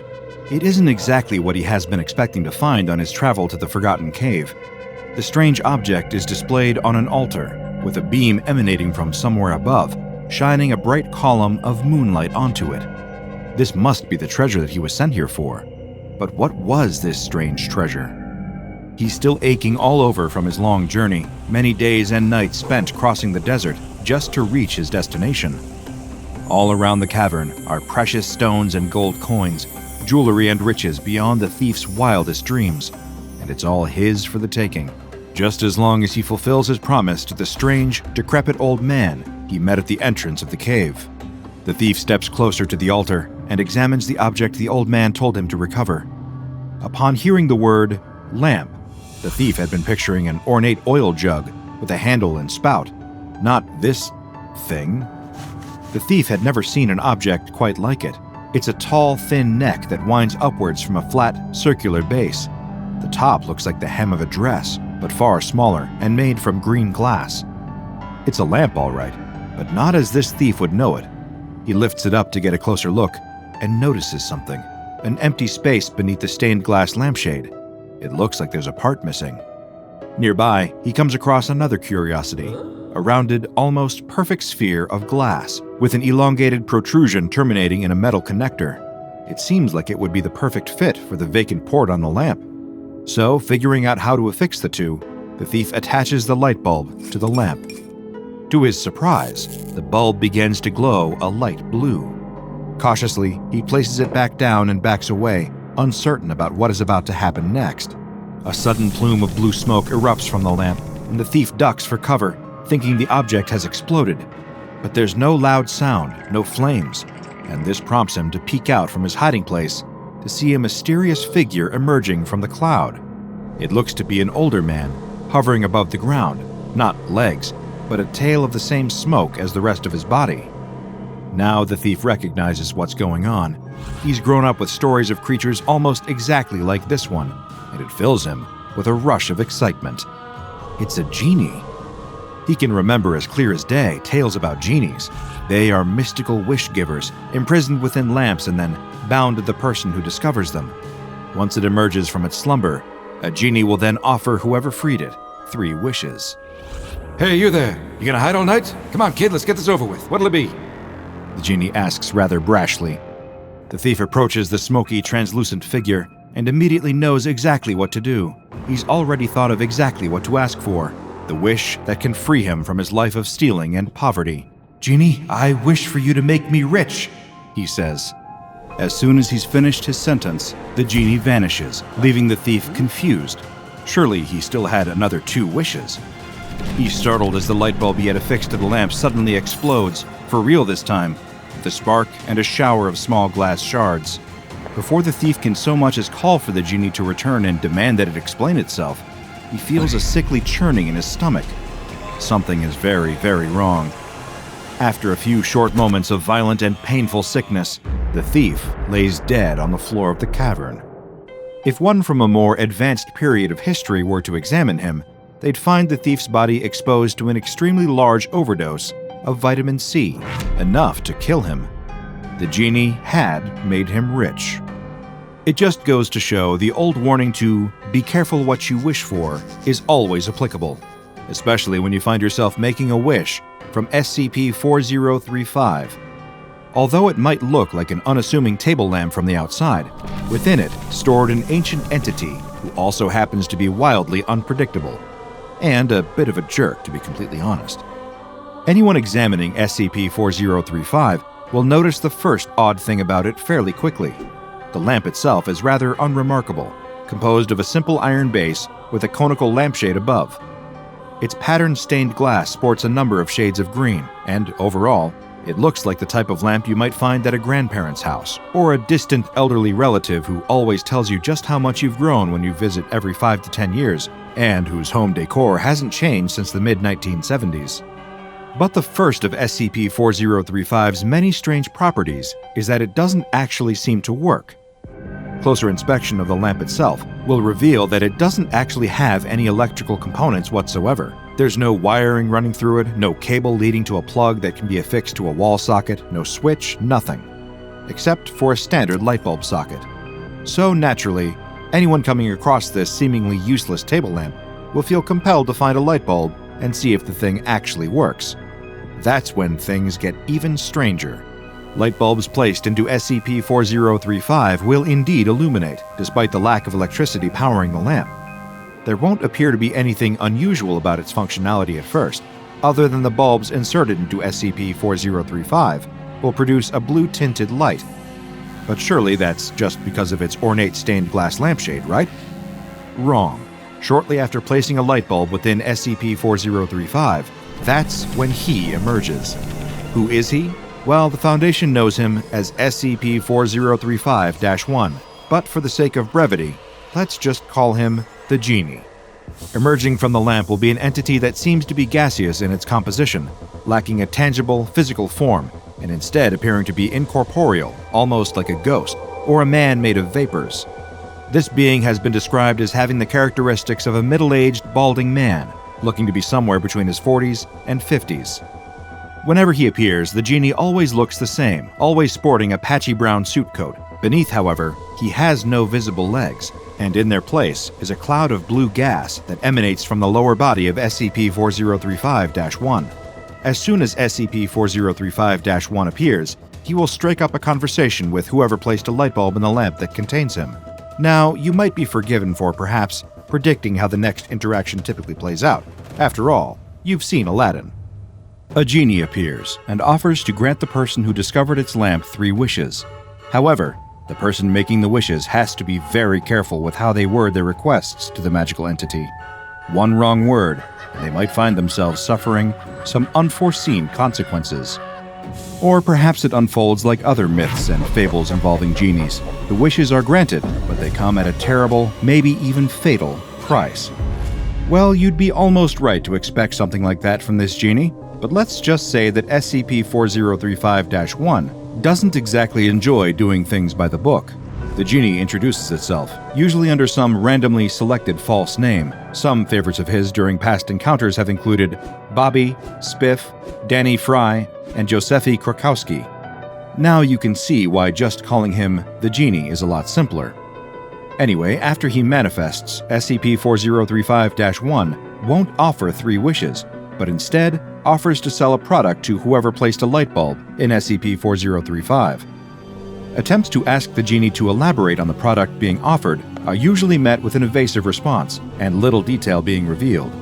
Once the person or subject talking to SCP-4035-1 responds, the Genie then, in effect, grants their wish. They can just be trying to converse with the entity, but it will regard even a completely unrelated verbal response as an answer. The subjects typically receive a biological modification or other anomalous ability that directly relates to what they said to the Genie, and we do mean directly. Once again, you might be forgiven for expecting that being granted supernatural powers by a magical genie would be a fun experience. After all, who doesn't want anomalous abilities? But be warned, the abilities SCP-4035-1 hands out usually fit the description of lackluster and disappointing. Why? Well, because typically, the anomalous modifications the genie makes are highly detrimental to the subject in question. You see, SCP-4035-1 has a habit of taking things extremely literally, almost to a pedantic extent, intentionally misinterpreting and leaving any who accidentally make a wish with it harmful changes to their minds and bodies. And like most genies from mythology, this one doesn't undo the wishes that it grants. After bestowing someone with abilities that usually leave them in agony or distress, the genie disappears back into SCP-4035, causing the light bulb inside to violently explode. Should someone attempt to replace it and get the genie to reverse whatever horrific change it has made, its voice will emanate from the lamp and yell, Sorry, kid, no refunds. But how bad could these abilities possibly be? Well, to find out the answer, you only have to take a look at a select few of the numerous tests the SCP Foundation has done involving SCP-4035. Dr. Bannock, at one point in time, is assigned to be the head researcher in charge of conducting experiments on SCP-4035. The approach he takes is sending members of disposable D-Class personnel to interact with the lamp and genie, then record the results. The first test unfolds as follows. The subject, a D-Class with the designation number D4088, is sent into the containment chamber that houses SCP-4035. Dr. Bannock instructs him to place a light bulb in the socket and request telepathic abilities from SCP-4035-1. However, as the genie emerges, its sudden presence startles the D-Class, and he makes an expletive exclamation that we won't repeat. It was words to the effect of, "What the heck is this?" As a result, the genie grants D4088 an ability that relates to the sentence he said. And to call it particularly unpleasant might be something of an understatement. You see, because of a certain word the D-Class had used, the genie gives him the ability to identify the chemical composition of what we'll refer to as waste. The fact that he can even identify what kind of creature said waste comes from does little to make D4088 happy with his newfound power. Dr. Bannock is forced to refine his experimentation strategy following this bungled first attempt. In the lead-up to the second test, he informs the next D-Class candidate of what exactly they will be facing when they enter the chamber, so as not to be caught by surprise at the sight of the genie. As a result, the second D-Class subject repeats the process of activating SCP-4035 and calmly repeats the request for telepathic abilities that he's been told to ask for. "I'd like to be able to read minds." Unfortunately, his wording means things haven't exactly gone according to plan. Testing with this subject reveals he hasn't developed any telepathic abilities. Disappointed, Dr. Bannock has the subject released back into Foundation incarceration alongside his fellow D-Class prisoners. However, several weeks pass, and it soon becomes apparent what ability this inmate has been granted. He encounters another D-Class, one of many pulled from maximum security prisons around the globe. This particular inmate has a tattoo on his forehead of a few words in Chinese. However, to the former test subject, these phrases appear to have been translated to English and read, "Cuban butter mustache." When he reveals the mistake made by his fellow inmate's tattoo artist, the subject is attacked and beaten up. He had, however, gained the ability to read minds. He can understand any form of writing on the forehead of a living being. A little time passes, and Dr. Bannock finds himself still struggling to get SCP-4035-1 to bestow any worthwhile abilities to test subjects. The genie just seems to take everything far too literally, interpreting every wish with no regard for normal speech and colloquialisms, even disregarding the safety of the person making the wish. Dr. Bannock conducts yet another test, sending a member of D-Class to speak with the genie and telling him to wish for muscle regeneration. The D-Class places the request with SCP-4035-1 seemingly without issue. However, then comes the next part, testing whether this new anomalous ability actually works the way Dr. Bannock intends. The subject of this latest experiment is intentionally injured. As this happens, his body appears to rapidly change. His muscular system swells up and multiplies, increasing from its original size. A successful test, right? Well, it would be, if the rapid muscle regeneration actually stopped. Before long, the D-Class test subject's muscle tissue is almost 250% bigger than its original size, making it much bigger than the rest of his body too. The subject is clearly highly distressed, although fortunately, this doesn't continue for long. Unfortunately, that's because his body can't function normally with this new rapid change, and as a result, the D-Class subject's vital signs stop after 3 short seconds. Getting more and more frustrated with the disastrous outcomes, Dr. Bannock makes the decision to simplify the requests made to the genie. Surely it can't misinterpret one word, can it? The next test that Bannock conducts sees yet another unwitting member of D-Class, D1899, entering the containment chamber and placing a light bulb within SCP-4035, just like her predecessors have done. She follows her instructions, and as the genie appears, she asks for one thing: flight. A short while later, the genie once again vanishes and leaves D-1899 with her wish. She has instantly become unaffected by the Earth's gravitational pull like normal. Within seconds, she is floating above the ground, as if experiencing the zero gravity of traveling in outer space. That certainly sounds idyllic, doesn't it? After all, who doesn't wish they could fly? To be granted the unique opportunity to view the majesty of the world from high above. Just one problem, though: getting back down. D-1899 quickly realizes, as does an agitated Dr. Bannock, that she isn't in control of her newfound flying abilities. She can't alter her direction or return back down to ground level at will. She's stuck, floating in the air, only able to affect her trajectory by propelling herself off of solid structures. The results of SCP-4035 tests continue to be somewhat undesirable, to say the least. An interaction with the genie that begins with the phrase, "Hey man," causes the D-Class who spoke to be suddenly replaced with a crude scarecrow. When another subject makes a wish for a new life, they die almost instantly, only for moments later, one of the Foundation's researchers to suddenly give birth to a baby with identical genetic makeup to the now deceased D-Class. Another test sees a member of D-Class personnel enter the containment chamber with the instruction to wish for whatever they can think of. Put on the spot, they're unsure what to request when the genie appears, and instead, they only offer up the response, "I don't know." Moments later, this subject falls into a catatonic state and eventually passes away. An autopsy of the subject's body reveals that their hippocampus has been removed. Thanks to the genie, they literally didn't know anything. Further testing with SCP-4035 is later carried out. However, it should be noted that the next instance of a recorded experiment with the genie isn't one that was authorized by the SCP Foundation. Rather, hearing that there was a genie being tested, junior researcher Jacobson decides to try and make his ultimate wish come true. He's never been all that lucky in love, and it's left the young Foundation researcher with a little insecurity. Nothing that a visit to SCP-4035-1 can't fix, surely. Despite not being authorized to use SCP-4035, junior researcher Jacobson approaches the lamp within its containment chamber. He then repeats the process to make SCP-4035-1 appear, and then requests that the genie grant his wish. Make me more attractive? In an ideal world, this scenario wraps up with junior researcher Jacobson becoming more handsome by conventional standards, perhaps even improving his sense of insecurity as a result. But by now, you can probably guess, that isn't what happens at all. Instead, being as literal as ever, the genie grants the young researcher's wish and makes him more attractive. Seconds later, as soon as the genie has demanifested, Jacobson is suddenly flung across the containment chamber and smacked sharply against the solid wall. The sheer force of the impact gives the junior researcher a severe spinal fracture. Of course, this catches the attention of Foundation security, who bring junior researcher Jacobson to the on-site medical center.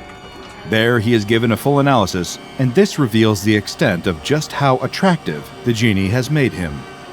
Junior researcher Jacobson's epidermis, his outer layer of skin, has been given properties similar to that of a high-powered magnet.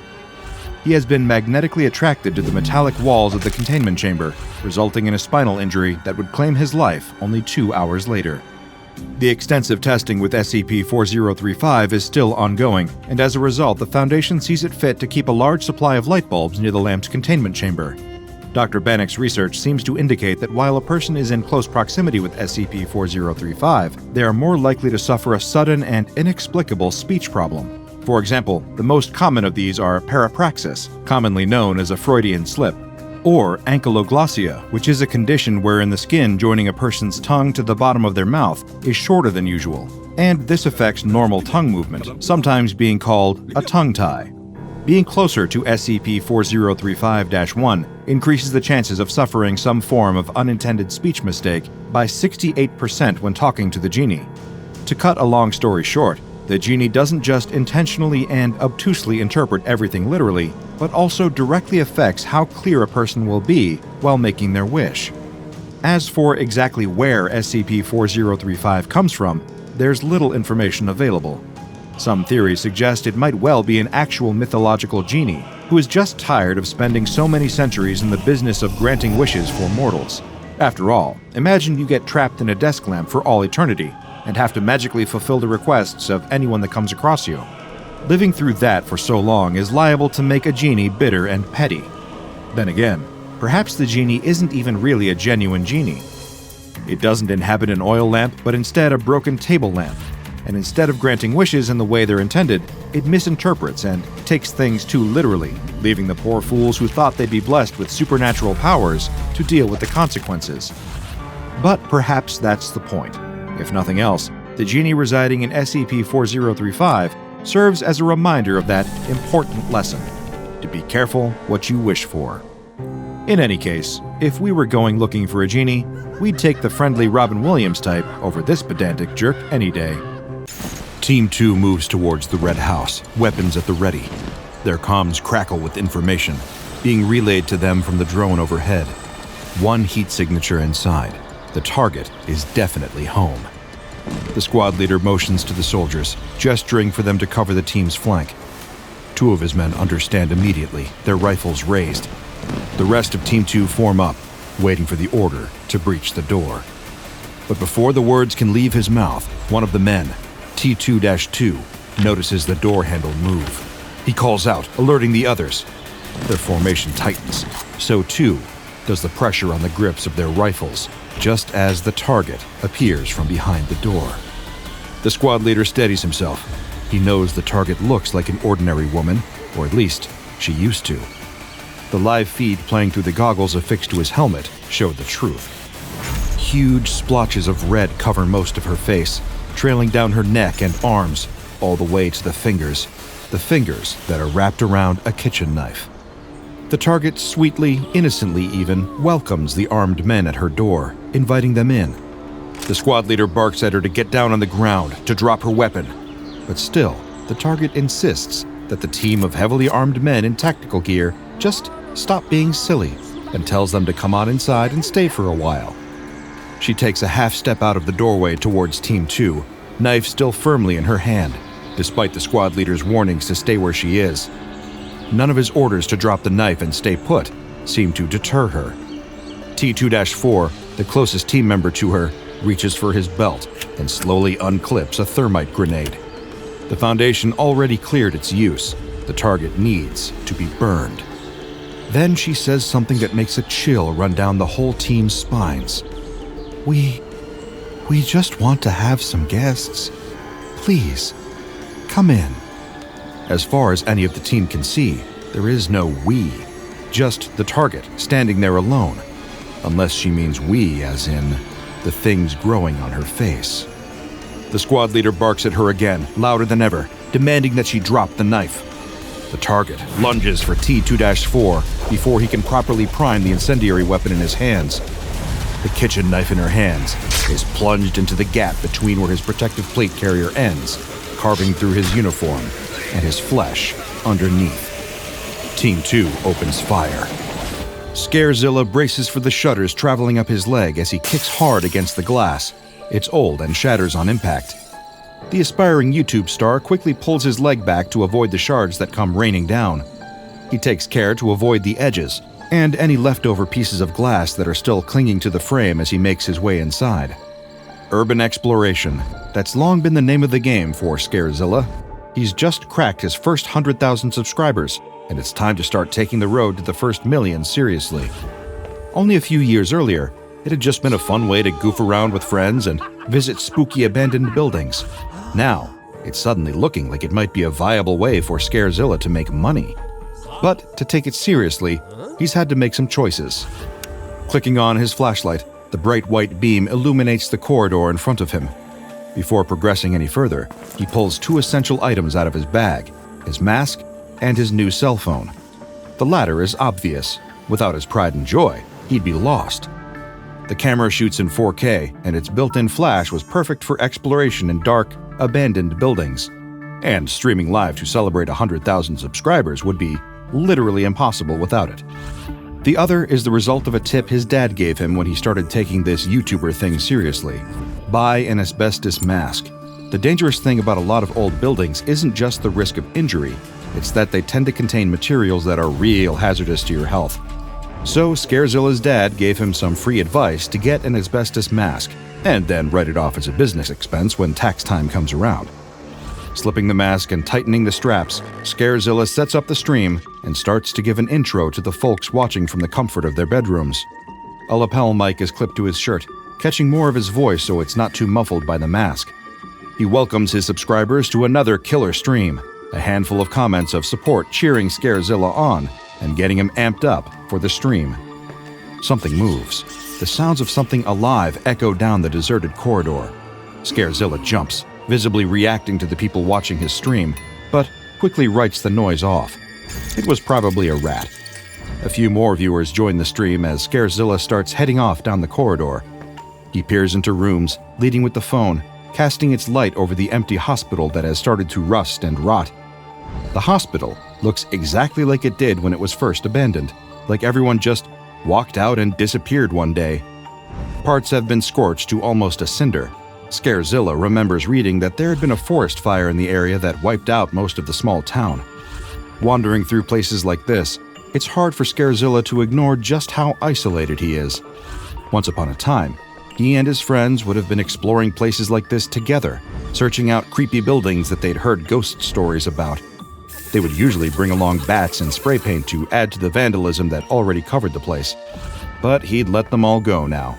Scarezilla was his brand, a burgeoning career, and he couldn't let anyone hold him back from that. Not even his friends. Still, he wasn't entirely alone thanks to his chat. The comments are pouring in now. A few viewers make donations that allow them to play sounds on the stream. The first is, of course, a loud, horrified scream, audio lifted right out of a horror movie.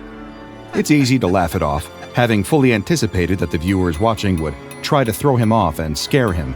And hey, they're welcome to try as far as Scarezilla is concerned. Each donation is still cash in his pocket.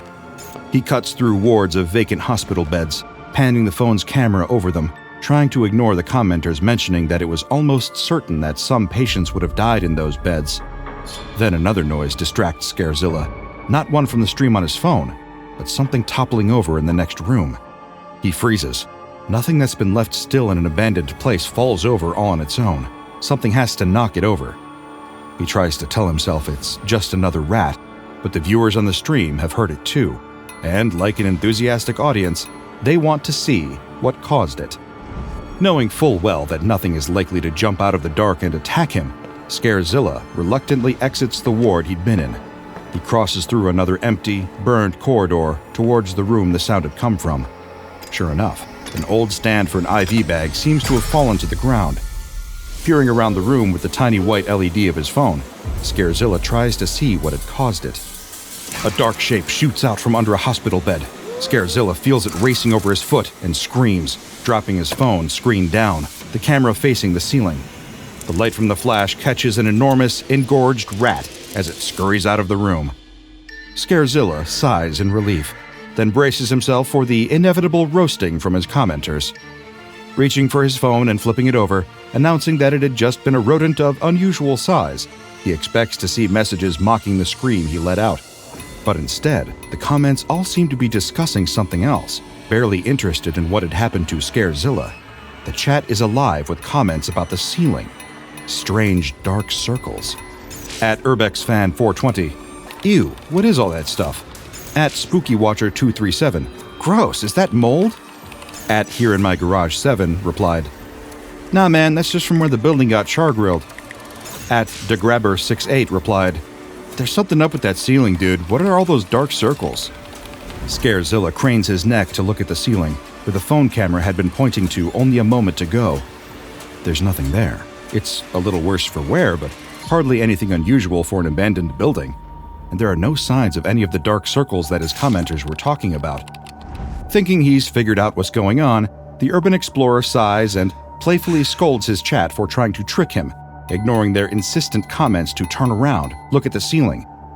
At user Aelana, I'm telling you, Zilla, look, there's something up there, you're not safe. Brushing it off, Scarezilla announces that he's leaving the empty hospital. He's found himself feeling cold all of a sudden, and feels an overwhelming need to drive home where he can turn up the thermostat. But he assures his commenters the stream isn't about to end. In fact, he keeps it rolling as he leaves the abandoned building, gets in the car, and for the entire journey home. He'd never normally give out details of his home address, but for some reason, Scarezilla wants to see as many people as possible, as fast as possible. He points out landmarks and turnings, giving the most accurate directions as he can to his audience, telling them to come to his house for an impromptu meet and greet with his fans. Comments start pouring in, opportunists and trolls discussing their plans to show up.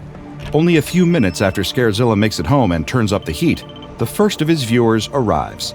Then more show up, and more, until there's almost a few hundred spilling out of the house and onto the front lawn. And though none of them know it, although none of them can see it, that's how it spreads. Following an incident of an internet streamer exhibiting unusual behavior, the SCP Foundation moved in to investigate. Samples gathered from the streamer's home and later examined by the Foundation would eventually lead to the direct discovery of another outbreak of SCP-020. The anomaly was discovered quite by accident, as it is impossible to observe SCP-020 with the naked eye. It was only thanks to Foundation forensic teams armed with cameras, taking photographs of the affected areas, that the presence of this anomaly could be verified, after it was confirmed to not be the result of malfunctioning equipment.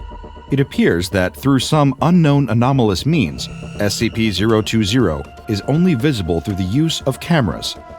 Whether this is through capturing photographs or recording video footage of areas or individuals afflicted with the anomaly. Researchers have found themselves unable to determine exactly what causes this active camouflage, with some debate among different camps of Foundation personnel assigned to study SCP-020. Theories range far and wide, with one school of thought positing that the anomaly itself contains anti-memetic properties, leading to an investigation from the Foundation's experts in memetic anomalies, the results of which proved to be inconclusive. Spectral analysts have instead insisted that SCP-020 is somehow able to shield itself from view by reflecting all forms of light away from it, or at least those that are on the spectrum visible to human beings. Once again, there seems to be little evidence supporting this claim. The idea is, however, at least more plausible than some of the further outlandish claims made about SCP-020, including one researcher proposing that the anomaly was actually a series of beings that originated from an entirely flat alternate universe lacking three-dimensional space. This claim has been widely discredited by the SCP Foundation and dismissed as likely caused by the influence of psychoactive drugs, the discovery of which caused the dismissal of the researcher who proposed the theory. They were, however, right about one thing. SCP-020 most certainly is alive. SCP-020 is an anomalous fungus, an organism that is not only capable of spreading at a concerningly rapid pace, but that can affect both inorganic and organic matter. Traces of the fungus, and even samples of entire colonies, have been found on surfaces like walls and ceilings, as well as growing on or in living organisms. As well as the aforementioned innate anomalous effect that renders it invisible to direct observation, the fungus has also been known to directly affect the other senses. It even has a degree of influence over behavior to the living organisms that come into contact with it. SCP-020 is not only capable of small-scale growth within a human residence, its development is not impeded by the varying interior temperatures or levels of light found inside houses, apartments, and other similar locations. This has been regarded by botanical experts within the Foundation Anomalous Horticulture Research Department as atypical for a fungus. Most forms of fungi are known to develop better in low light conditions, as well places that are particularly damp and warm, as colder temperatures render them inert. The way that SCP-020 is seemingly unaffected by the level of light present in a human home lends some credibility to the theory that this fungus is unaffected by light on the visible spectrum. While the exact cause of this invisibility has still not been determined, it has lent itself to the colloquial name for among researchers, the unseen mold. Once a colony of this anomalous mold has formed within a person's home, the next stage of its life cycle will commence. Spores are released from the fungus, which are similarly impossible to perceive with the naked eye.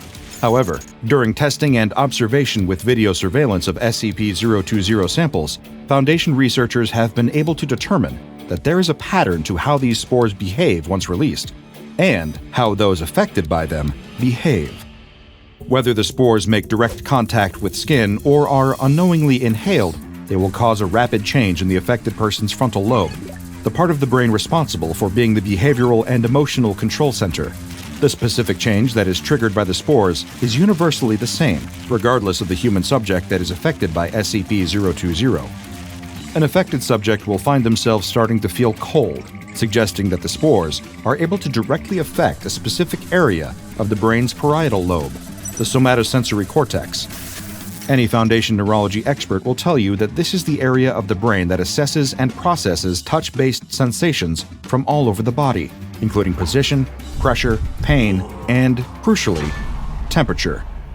Being told by their somatosensory cortex that they are experiencing heightened cold, the SCP-020 spores are able to compel the affected subject to increase the levels of heat and humidity within their home.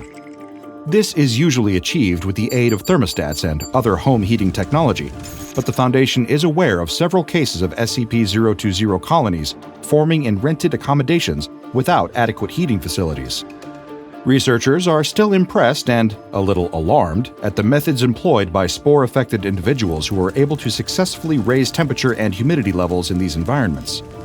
Now, raising the temperature of a room due to feeling cold is hardly considered to be an abnormal behavior, even if it's triggered by the presence of anomalous fungal spores. In the case of those affected with SCP-020, however, their compulsion to make their living space warmer and more humid isn't done just to keep the cold at bay. While they might believe that their actions are their own, and that they're raising the temperature as they normally would, in actuality, the affected individuals are turning their homes into a more suitable habitat for the unseen mold, and turning themselves into a more suitable habitat. The SCP Foundation's Botany Division has confirmed that, just like non-anomalous fungi, the colonies of SCP-020 grow more rapidly in environments that are sufficiently moist and warm. However, the effects of SCP-020 spores on a human brain are not solely limited to altering the temperature and creating better conditions for the unseen mold to grow, but also by helping it to spread. When the frontal lobe has been affected by SCP-020's spores, a subject will feel a compulsive urge to engage socially with other human beings as frequently and in as large a capacity as possible. This behavioral shift, which can be difficult to detect in many already extroverted or socially active subjects, typically manifests in the arranging of group gatherings at the residence where the SCP-020 colony is present. Friends and family members to even acquaintances and co-workers of those infected with the unseen mold will likely be on the receiving end of repetitive and insistent invitations to join the affected individual at their home. Attending any of these proposed gatherings, these people will be unaware of the infestation of SCP-020 thanks to them being unable to perceive it. However, unbeknownst to them, their attendance will allow the invisible, anomalous fungus to spread, as spores from the mold colonies from around the affected person's residence affix to guests' clothes. In some cases, camera imagery has revealed that the spores can land on these attendees' skin, and new colonies of SCP-020 will develop and grow directly on their bodies. This is usually characterized by severe reddish, almost beetroot-colored splotches appearing on the skin. However, these are, as mentioned, only visible through photographs or video footage. Even with the spores now spread to new locations through new carriers, the SCP-020 colonies at the original residence will not stop producing spores. This will continue at an exorbitant rate until the amount of spores and colonies of unseen mold present at a location reaches a critical level of concentration. When this happens, the spores' effects on the initial infected subject will rapidly become more extreme. Their overall health will begin to deteriorate, resulting in death after a short period of time. However, once the affected subject has expired, they still pose a risk of spreading an SCP-020 infection. The mold will continue to grow, remaining invisible on a deceased body, allowing it to spread to any emergency responders, paramedics, healthcare agents, or whoever else might make contact with the affected cadaver. This has also, in numerous cases, led to several colonies of SCP-020 being discovered in morgues and mortuaries, as well as inside vehicles used in the transportation of affected bodies. The Foundation's initial discovery of SCP-020 took place in a civilian home in Redacted, the residence of a woman who worked at a local hospital. Concerns first arose from an undercover Foundation agent embedded within the ranks of the hospital staff, who noted that one of their colleagues was exhibiting a dramatic shift in her personality. Where she had previously been withdrawn and introverted, the woman seemed to be making active, almost aggressive efforts to socialize with as many people as possible, both during her work at the hospital and outside away from the job. The change in behavior, in this case, was so dramatic that it was immediately noticed by the undercover operative in the hospital, and after raising it with a Foundation behavioral specialist, they were able to determine that this change had not been caused by any psychological factor. With the presence of an unknown at the time anomalous behavioral infection, Mobile Task Force Eta-10, also known as See No Evil, were dispatched to the home of the affected woman. Unmanned aerial vehicles detected her heat signature from above, and MTF operatives moved to breach the house, only to find the woman standing in the doorway holding a kitchen knife. Video of the incidents showed that 2/3 of her face had been covered by SCP-020 colonies. Audio and video recordings of the mission captured her saying, "We just want to have some guests." Foundation researchers have questioned whether or not there is some previously undiscovered parasitic quality to SCP-020. However, it is unknown if, and to what extent, the unseen mold uses affected persons as a host. Following the Mobile Task Force's termination of the original carrier, an investigation was launched by a Foundation containment team. Through the use of spectral analysis and thorough sweeps of the surrounding areas, the Foundation quickly realized that the problem was far bigger than one woman having been infected. There were hundreds of infectees, thousands of colonies, potentially hundreds of thousands, if not millions, of spores. Video footage and photos showed huge dark spots on the walls, floors, and ceilings, not just of the home that the woman was found in, but the hospital she worked at, any building that she frequented. Far worse, any person that also frequently visited the same places, any of the patients she came into contact with in the hospitals, their families that visited, the doctors, nurses, cleaners. It was almost the whole town. In order to contain the outbreak, the SCP Foundation issued an order permitting the termination of the entire civilian population. The town itself was incinerated, with the cover story of a catastrophic forest fire in place. Any samples of SCP-020 that have been recovered since have been sealed inside cultivation chambers and stored within Biological Research Area 12. The only way to access this sealed-off area is via an airlock. The delivery of nutrients and other essential maintenance to cultivate the anomalous fungus is carried out using remote-controlled robots, ensuring that the chamber itself remains sealed at all times. No human personnel of any level of security clearance are to be permitted entry at any time. Through the use of hermetically sealed video surveillance equipment, research teams assigned to study SCP-020 keep a close eye on the anomalous fungus. Meanwhile, Foundation engineers and containment experts ensure that the air-sealed chamber housing the specimens maintains its integrity. All SCP Foundation personnel who enter the vicinity of the containment chamber must be fitted with full Biosafety Level 5 equipment.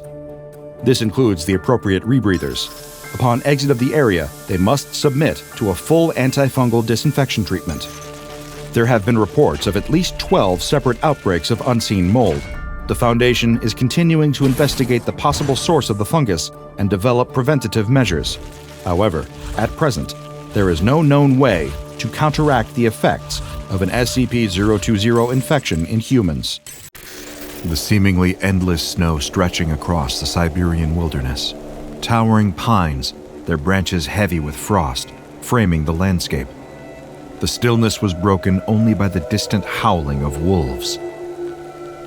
Nestled deep within this desolation stood a solitary log cabin. Smoke curled lazily from the chimney, rising into the cold air. The scene was tranquil, almost idyllic, but inside the cabin, chaos reigned. The room was a shrine to obsession. Bookshelves sagged under the weight of mathematical tomes. Parchment covered every surface, equations scrawled in a frenetic hand, trailing off the edges of tables and spilling onto the floor. Diagrams pinned to the walls fluttered as the wind rattled the windows. In the center of it all, a figure sat hunched over a desk. A burly man with wild, unkempt hair and thick glasses. He leaned forward, his pen scratching furiously against the paper. His muttering filled the room, low and rhythmic, like the cabin itself was holding its breath. They'll understand it, he said, his breath fogging in the frigid air. They must. How could they not? Around him, massive Siberian bears lounged like family pets. Their sheer size made the cramped room feel even smaller. One leaned against the wall, its dark eyes fixed on the man, while another sprawled by the hearth, its enormous paws twitching as it dreamed. The man finished his latest equation with a flourish, holding it up to the light. A manic grin spread across his face as he leaned back, surveying his work with satisfaction. Reaching for a fresh sheet of parchment, he began to write a letter. Dear sirs and madams, he began, his voice rising with each sentence. I submit to you my most recent innovation, an equation that transcends mere numbers and formulas. It is designed to expand the mind, to reshape perception, and to elevate the human spirit. Through it, your textbooks will become vessels of enlightenment, spreading knowledge in its purest form. He paused, taking a deep breath. It is nothing less than a key to understanding the fabric of reality itself. Setting down his pen, he leaned back in his chair, addressing the bears as if they were an audience of scholars. What do you think, my friends? Will they see the truth? The largest bear, sitting majestically by the door, regarded him with a solemn expression. Then, as if in approval, it let out a deep roar that seemed to shake the very walls. The other bears followed suit, their voices filling the cabin with a sound that was both primal and triumphant. The man chuckled, a sound that was equal parts amusement and pride, folding the letter with care and sealing it. Outside, the sound of the bears' roars faded into the Siberian wilderness as the smoke curling from the chimney dissolved into the cold sky. A few months later, nestled in the center of a small English town, stood a modest brick building with the words White Cross Secondary School etched above its arched entrance. The steady ring of a school bell echoed through the halls as students poured into classrooms, their voices blending into a chorus of youthful energy. Inside one classroom, the buzz settled as the teacher stood at the front, her presence commanding. A pristine stack of freshly printed textbooks sat on her desk. The teacher tapped the topmost book with a sense of pride and excitement. "All right, everyone," she began, her tone warm but firm. "Today we're starting something new. This curriculum has been designed to challenge your critical thinking skills and help you approach mathematics in ways you never have before. I expect great things from you all." She moved through the rows, handing out the textbooks one by one. "I think you'll find these fascinating. We'll begin on page 13. Some students eagerly flipped through the pages, eyes lighting up at the promise of new material. Others sighed heavily, already doodling in the margins, resigned to what they considered another tedious math lesson. "Everyone ready?" The teacher moved back to the chalkboard, holding her own copy of the textbook. She opened it to the specified page, her finger trailing down the numbers and symbols printed there. "This," she said, gesturing to the equation displayed on the page, "is what we shall be working on today. It's a bit different, but don't worry. It's meant to be a challenge." The equation spanned the width of the page, its symbols intricate and precise, with a complexity that seemed to vibrate just beneath the surface. Numbers looped into patterns, forming shapes that felt unsettlingly alive.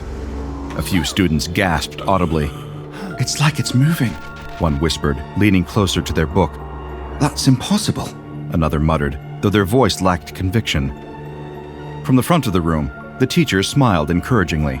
"I know it looks intimidating, but let's break it down together. Math is all about finding patterns, and I promise you, they're here." She turned to the chalkboard, beginning to transcribe the equation. The screech of the chalk seemed unusually loud, and a strange tension settled over the room. As the students worked through the equation, the air seemed to grow heavier. The lights flickered faintly, and a low hum began to move through the room, barely perceptible but unmistakably present. "Miss, something's weird," one student said, their voice breaking the silence. The teacher turned back toward her classroom, perplexed. "I feel strange," one of the students quivered. The teacher's brow furrowed. "It's just a complex problem," she reassured them, though her own voice carried a hint of unease. Then it began. A faint growl echoed from the far corner of the classroom. Heads snapped around, eyes scanning the room for its source. Did anyone hear that? Someone whispered.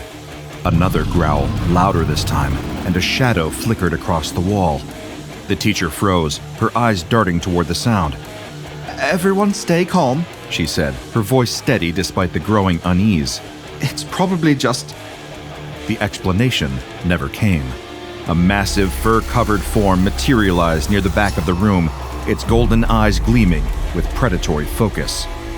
A collective scream erupted as the bear let out a thunderous roar, its bulk towering over the desks. Students scrambled, chairs and desks toppling as they tried to put distance between themselves and the creature. The teacher stepped forward instinctively, her arms raised. Stay together, don't panic, she shouted over the chaos.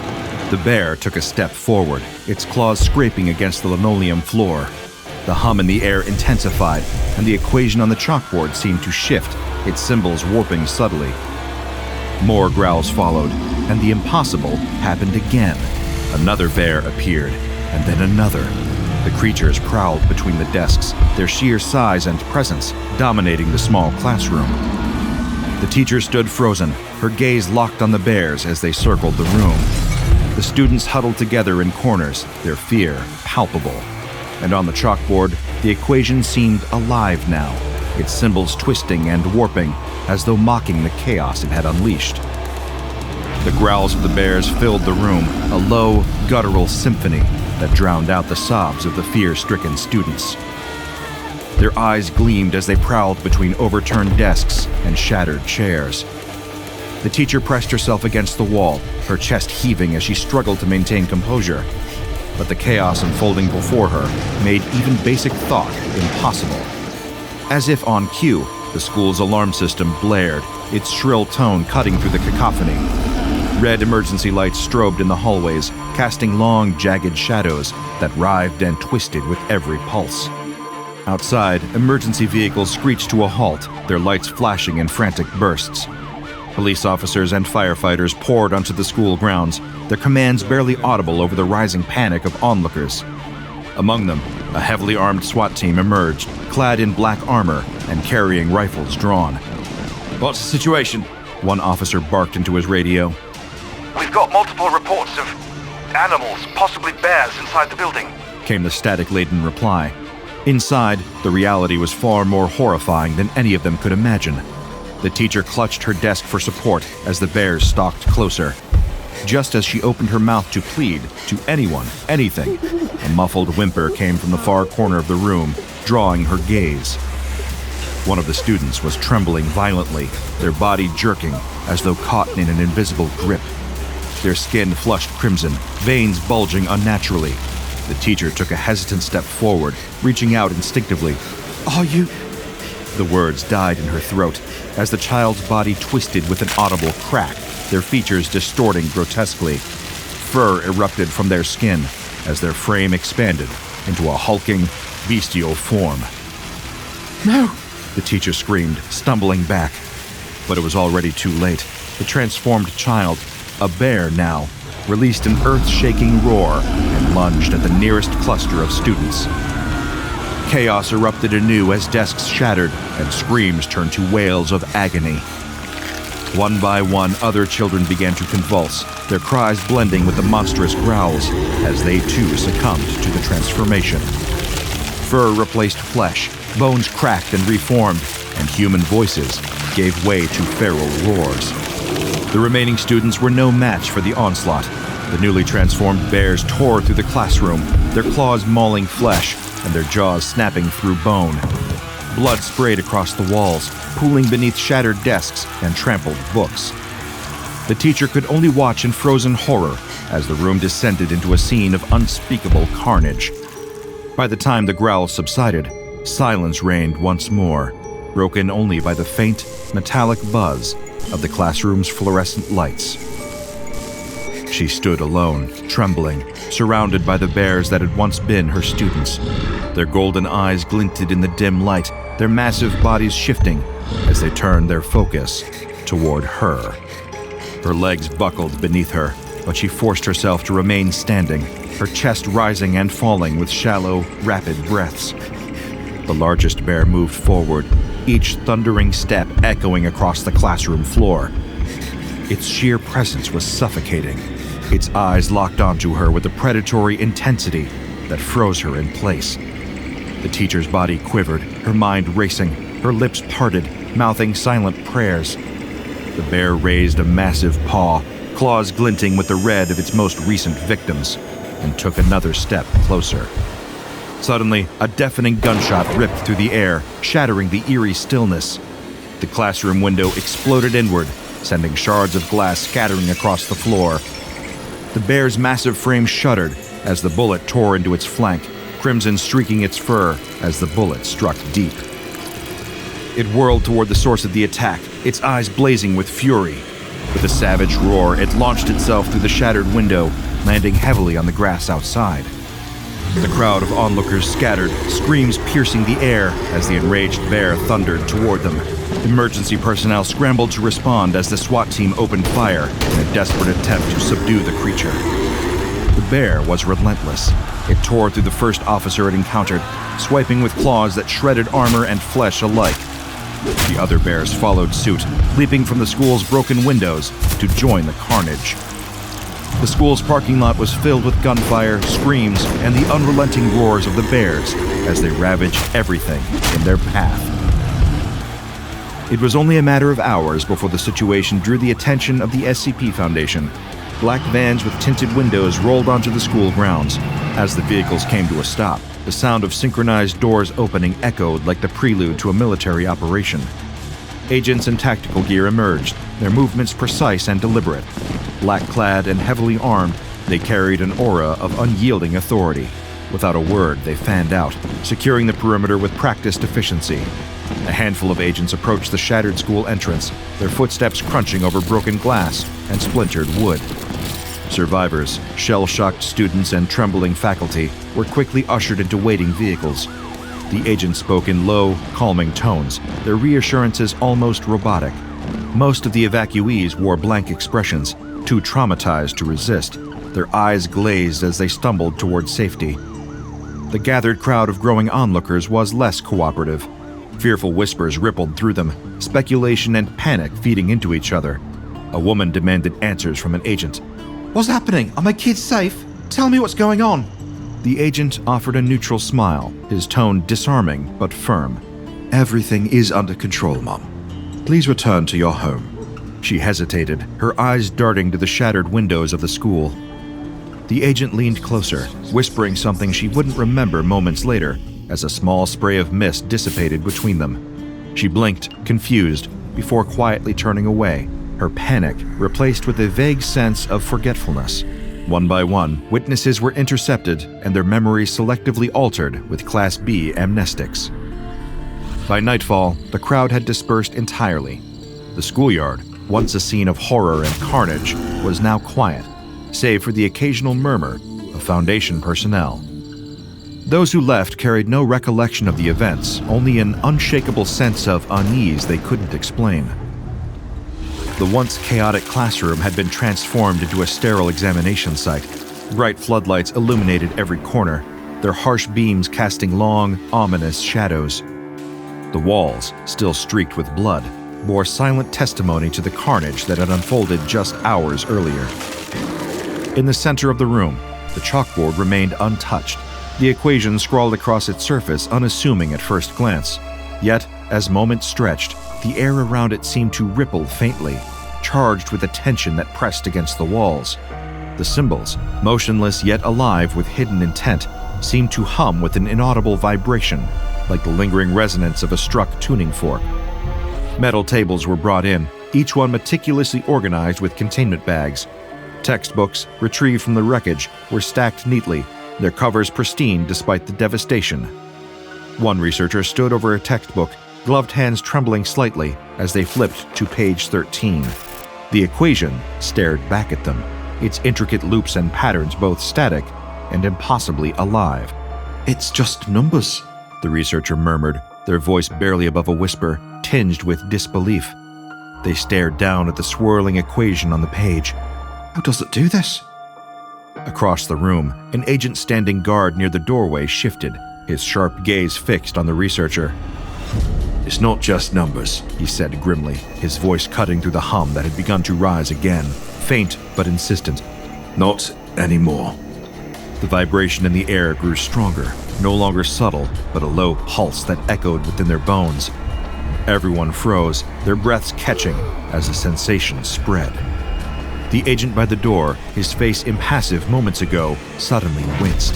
His hand shot up to his temple, fingers digging into the side of his head, as if trying to block out an invisible force. You all right? The researcher asked, their voice tight with concern. The agent didn't respond. His breathing grew ragged, his body trembling violently. Something's wrong, He choked out, his voice strained. Before anyone could react, he doubled over, a guttural groan tearing from his throat. His skin flushed, veins bulging grotesquely across his neck and arms. His uniform strained against his rapidly expanding frame as his body contorted, bones cracking audibly. Get back! The lead agent barked, shoving the nearest personnel toward the far wall. The transformation was swift and horrifying. Fur erupted from the agent's skin in patches, spreading in uneven bursts until his entire body was covered in a thick, matted coat. His face elongated into a snarling snout, golden eyes gleaming. In moments, the man was gone, replaced by an enormous bear that roared with an earth-shaking fury. Chaos erupted.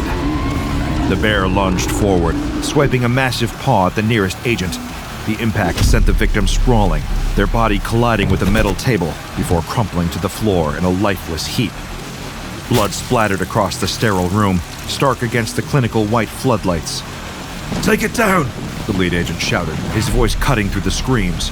The remaining agents opened fire, their weapons cracking loudly in the confined space. Bullets tore through the air, striking the bear's thick hide, but the creature didn't falter. It charged forward, its jaws clamping shut around another agent's arm, ripping through flesh and bone with sickening ease. The researcher pressed against the wall, their heart pounding as they watched the destruction unfold. The hum from the equation seemed to grow louder, more insistent, as though feeding on the chaos. The lead agent didn't hesitate. He raised his rifle, aiming directly for the bear's head. A single, thunderous shot rang out, the bullet striking true. The bear staggered, its roar faltering as it collapsed to the floor with a crash. For a moment, the room was silent, save for the labored breathing of the surviving agents. Blood pooled around the lifeless bear, its golden eyes staring blankly at the ceiling. Everyone regroup. The lead agent commanded, his voice tight but steady. Get the injured out of here. Secure the materials now. The Foundation personnel worked quickly to secure the materials, but by the next day, reports of similar incidents had spread across the region and beyond. Schools as far away as Scotland and Wales described identical scenes, classrooms overtaken by bears, students and teachers fleeing in terror, and equations that seemed to twist reality itself. Foundation operatives tirelessly fought to locate and retrieve every distributed copy of the textbook, but it was clear the anomaly had already spiraled out of control. Each confiscated book was transported to containment sites for further study, though the risk of interaction made progress slow. Meanwhile, the Foundation's top mathematicians and memetic specialists gathered in a sterile, high-security research lab deep within one of the Foundation's containment sites. The room hummed with tension, illuminated by the cold glare of fluorescent lights. On a large screen, the equation was displayed in painstaking detail, its looping, intricate symbols projected in high resolution. The researchers leaned over their terminals, their brows furrowed in concentration. Notes were scrawled on whiteboards, their surfaces filled with calculations and fragmented theories. Despite their best efforts, no coherent explanation for the anomaly emerged. Doesn't make sense, one mathematician muttered, running a hand through their disheveled hair. The arrangement of these symbols. It's as if they're moving between dimensions we can't even perceive. Another researcher, their face pale and drawn, tapped at their keyboard with trembling fingers. These patterns suggest, no, they demand, a logic that simply shouldn't exist. It's like they're rewriting the rules of math itself. The head of the team, a seasoned memeticist, rubbed their temples and sighed heavily. We're dealing with something far beyond human comprehension. Every time we try to make sense of it, It feels like it's looking back at us. A nervous chuckle rippled through the room, but it quickly died as the lights flickered. Did anyone else feel that? One of the mathematicians asked, glancing around nervously. Before anyone could answer, a low hum filled the air. It was faint at first, but quickly grew into a deep, resonant vibration that seemed to rattle the very walls. The air grew thick, almost suffocating, as an oppressive weight settled over the room. The symbols on the screen began to shimmer. Their static forms twisted and writhed as though they were alive, pulsing with a sinister energy. "Oh God," someone whispered, their voice barely audible. The first scream came from a mathematician seated near the front of the room. They clutched their chest, their breathing erratic as their skin flushed crimson. Their body convulsed violently, muscles tearing and bones snapping as fur burst forth from their skin. "Get back!" the mimeticist shouted, but it was too late. The transformation was rapid and horrifying. In moments, the mathematician was gone, replaced by a hulking bear whose roar shook the lab. Panic erupted. Researchers scrambled for the exits, knocking over chairs and equipment in their desperate attempt to escape. But the bear was not alone. All around the room, others began to convulse, their bodies contorting into grotesque, beastly forms. The remaining staff had no chance. The bears, now fully formed, turned on them with savage efficiency. Desks and monitors were smashed as claws and teeth tore through flesh and bone. Blood sprayed across the walls, staining the whiteboards and pooling beneath shattered glass. Some didn't transform themselves, but instead witnessed bears materializing from the shadows, emerging as if summoned by the equation's malignant influence. These bears wasted no time, their predatory instincts driving them to maul the researchers in frenzied attacks. Screams filled the lab, echoing through the corridors beyond, but they were short-lived. Within moments, the room fell silent, save for the low growls of the bears and the faint, persistent hum emanating from the screen. When security personnel finally breached the lab, they were met with a scene of devastation. Broken bodies lay strewn across the room, surrounded by the remnants of overturned desks and shattered equipment. The bears, now eerily calm, turned their eyes toward the intruders before vanishing into thin air, leaving the lingering hum in their wake. The head of the containment team stared at the screen where the equation remained, its symbols still shimmering faintly. "Seal every trace of it," they said hoarsely. This anomaly came to be known as SCP-015-IT. Classified as Keter with a threat level of orange, it is an anomalous mathematical equation that, when solved, manifests a tangible adult female grizzly bear, Ursus arctos. The equation itself adheres to standard mathematical principles, but uniquely produces a physical bear instead of a numerical value, requiring only that the solver fully completes it, whether written or mentally calculated. First discovered following a bizarre bear attack at White Cross Secondary School in Hereford, England, SCP-015-IT has since been linked to over 1,724 incidents globally. These attacks have resulted in more than 1,600 fatalities and 900 injuries, with at least 20% of manifested bears or their unstable derivatives still unaccounted for. SCP-015-IT's derivative equations yield even stranger results, such as square roots of bears or bear multiplications, which briefly produce horrific, poorly integrated entities that wreak havoc before their inevitable collapse. The Foundation's containment efforts include monitoring schools for bear attacks, deploying Mobile Task Force Delta 10, Answer Key, to neutralize threats, and erasing civilian knowledge with amnestics. Personnel are strictly prohibited from solving the equation, as even partial comprehension risks catastrophic manifestations. Excess bears are either released, repurposed for Foundation needs, or quietly disposed of. Ultimately, SCP-015-IT defies explanation and containment in equal measure. Perhaps the most fitting lesson here isn't mathematical, but philosophical. Some problems really do have unbearable solutions.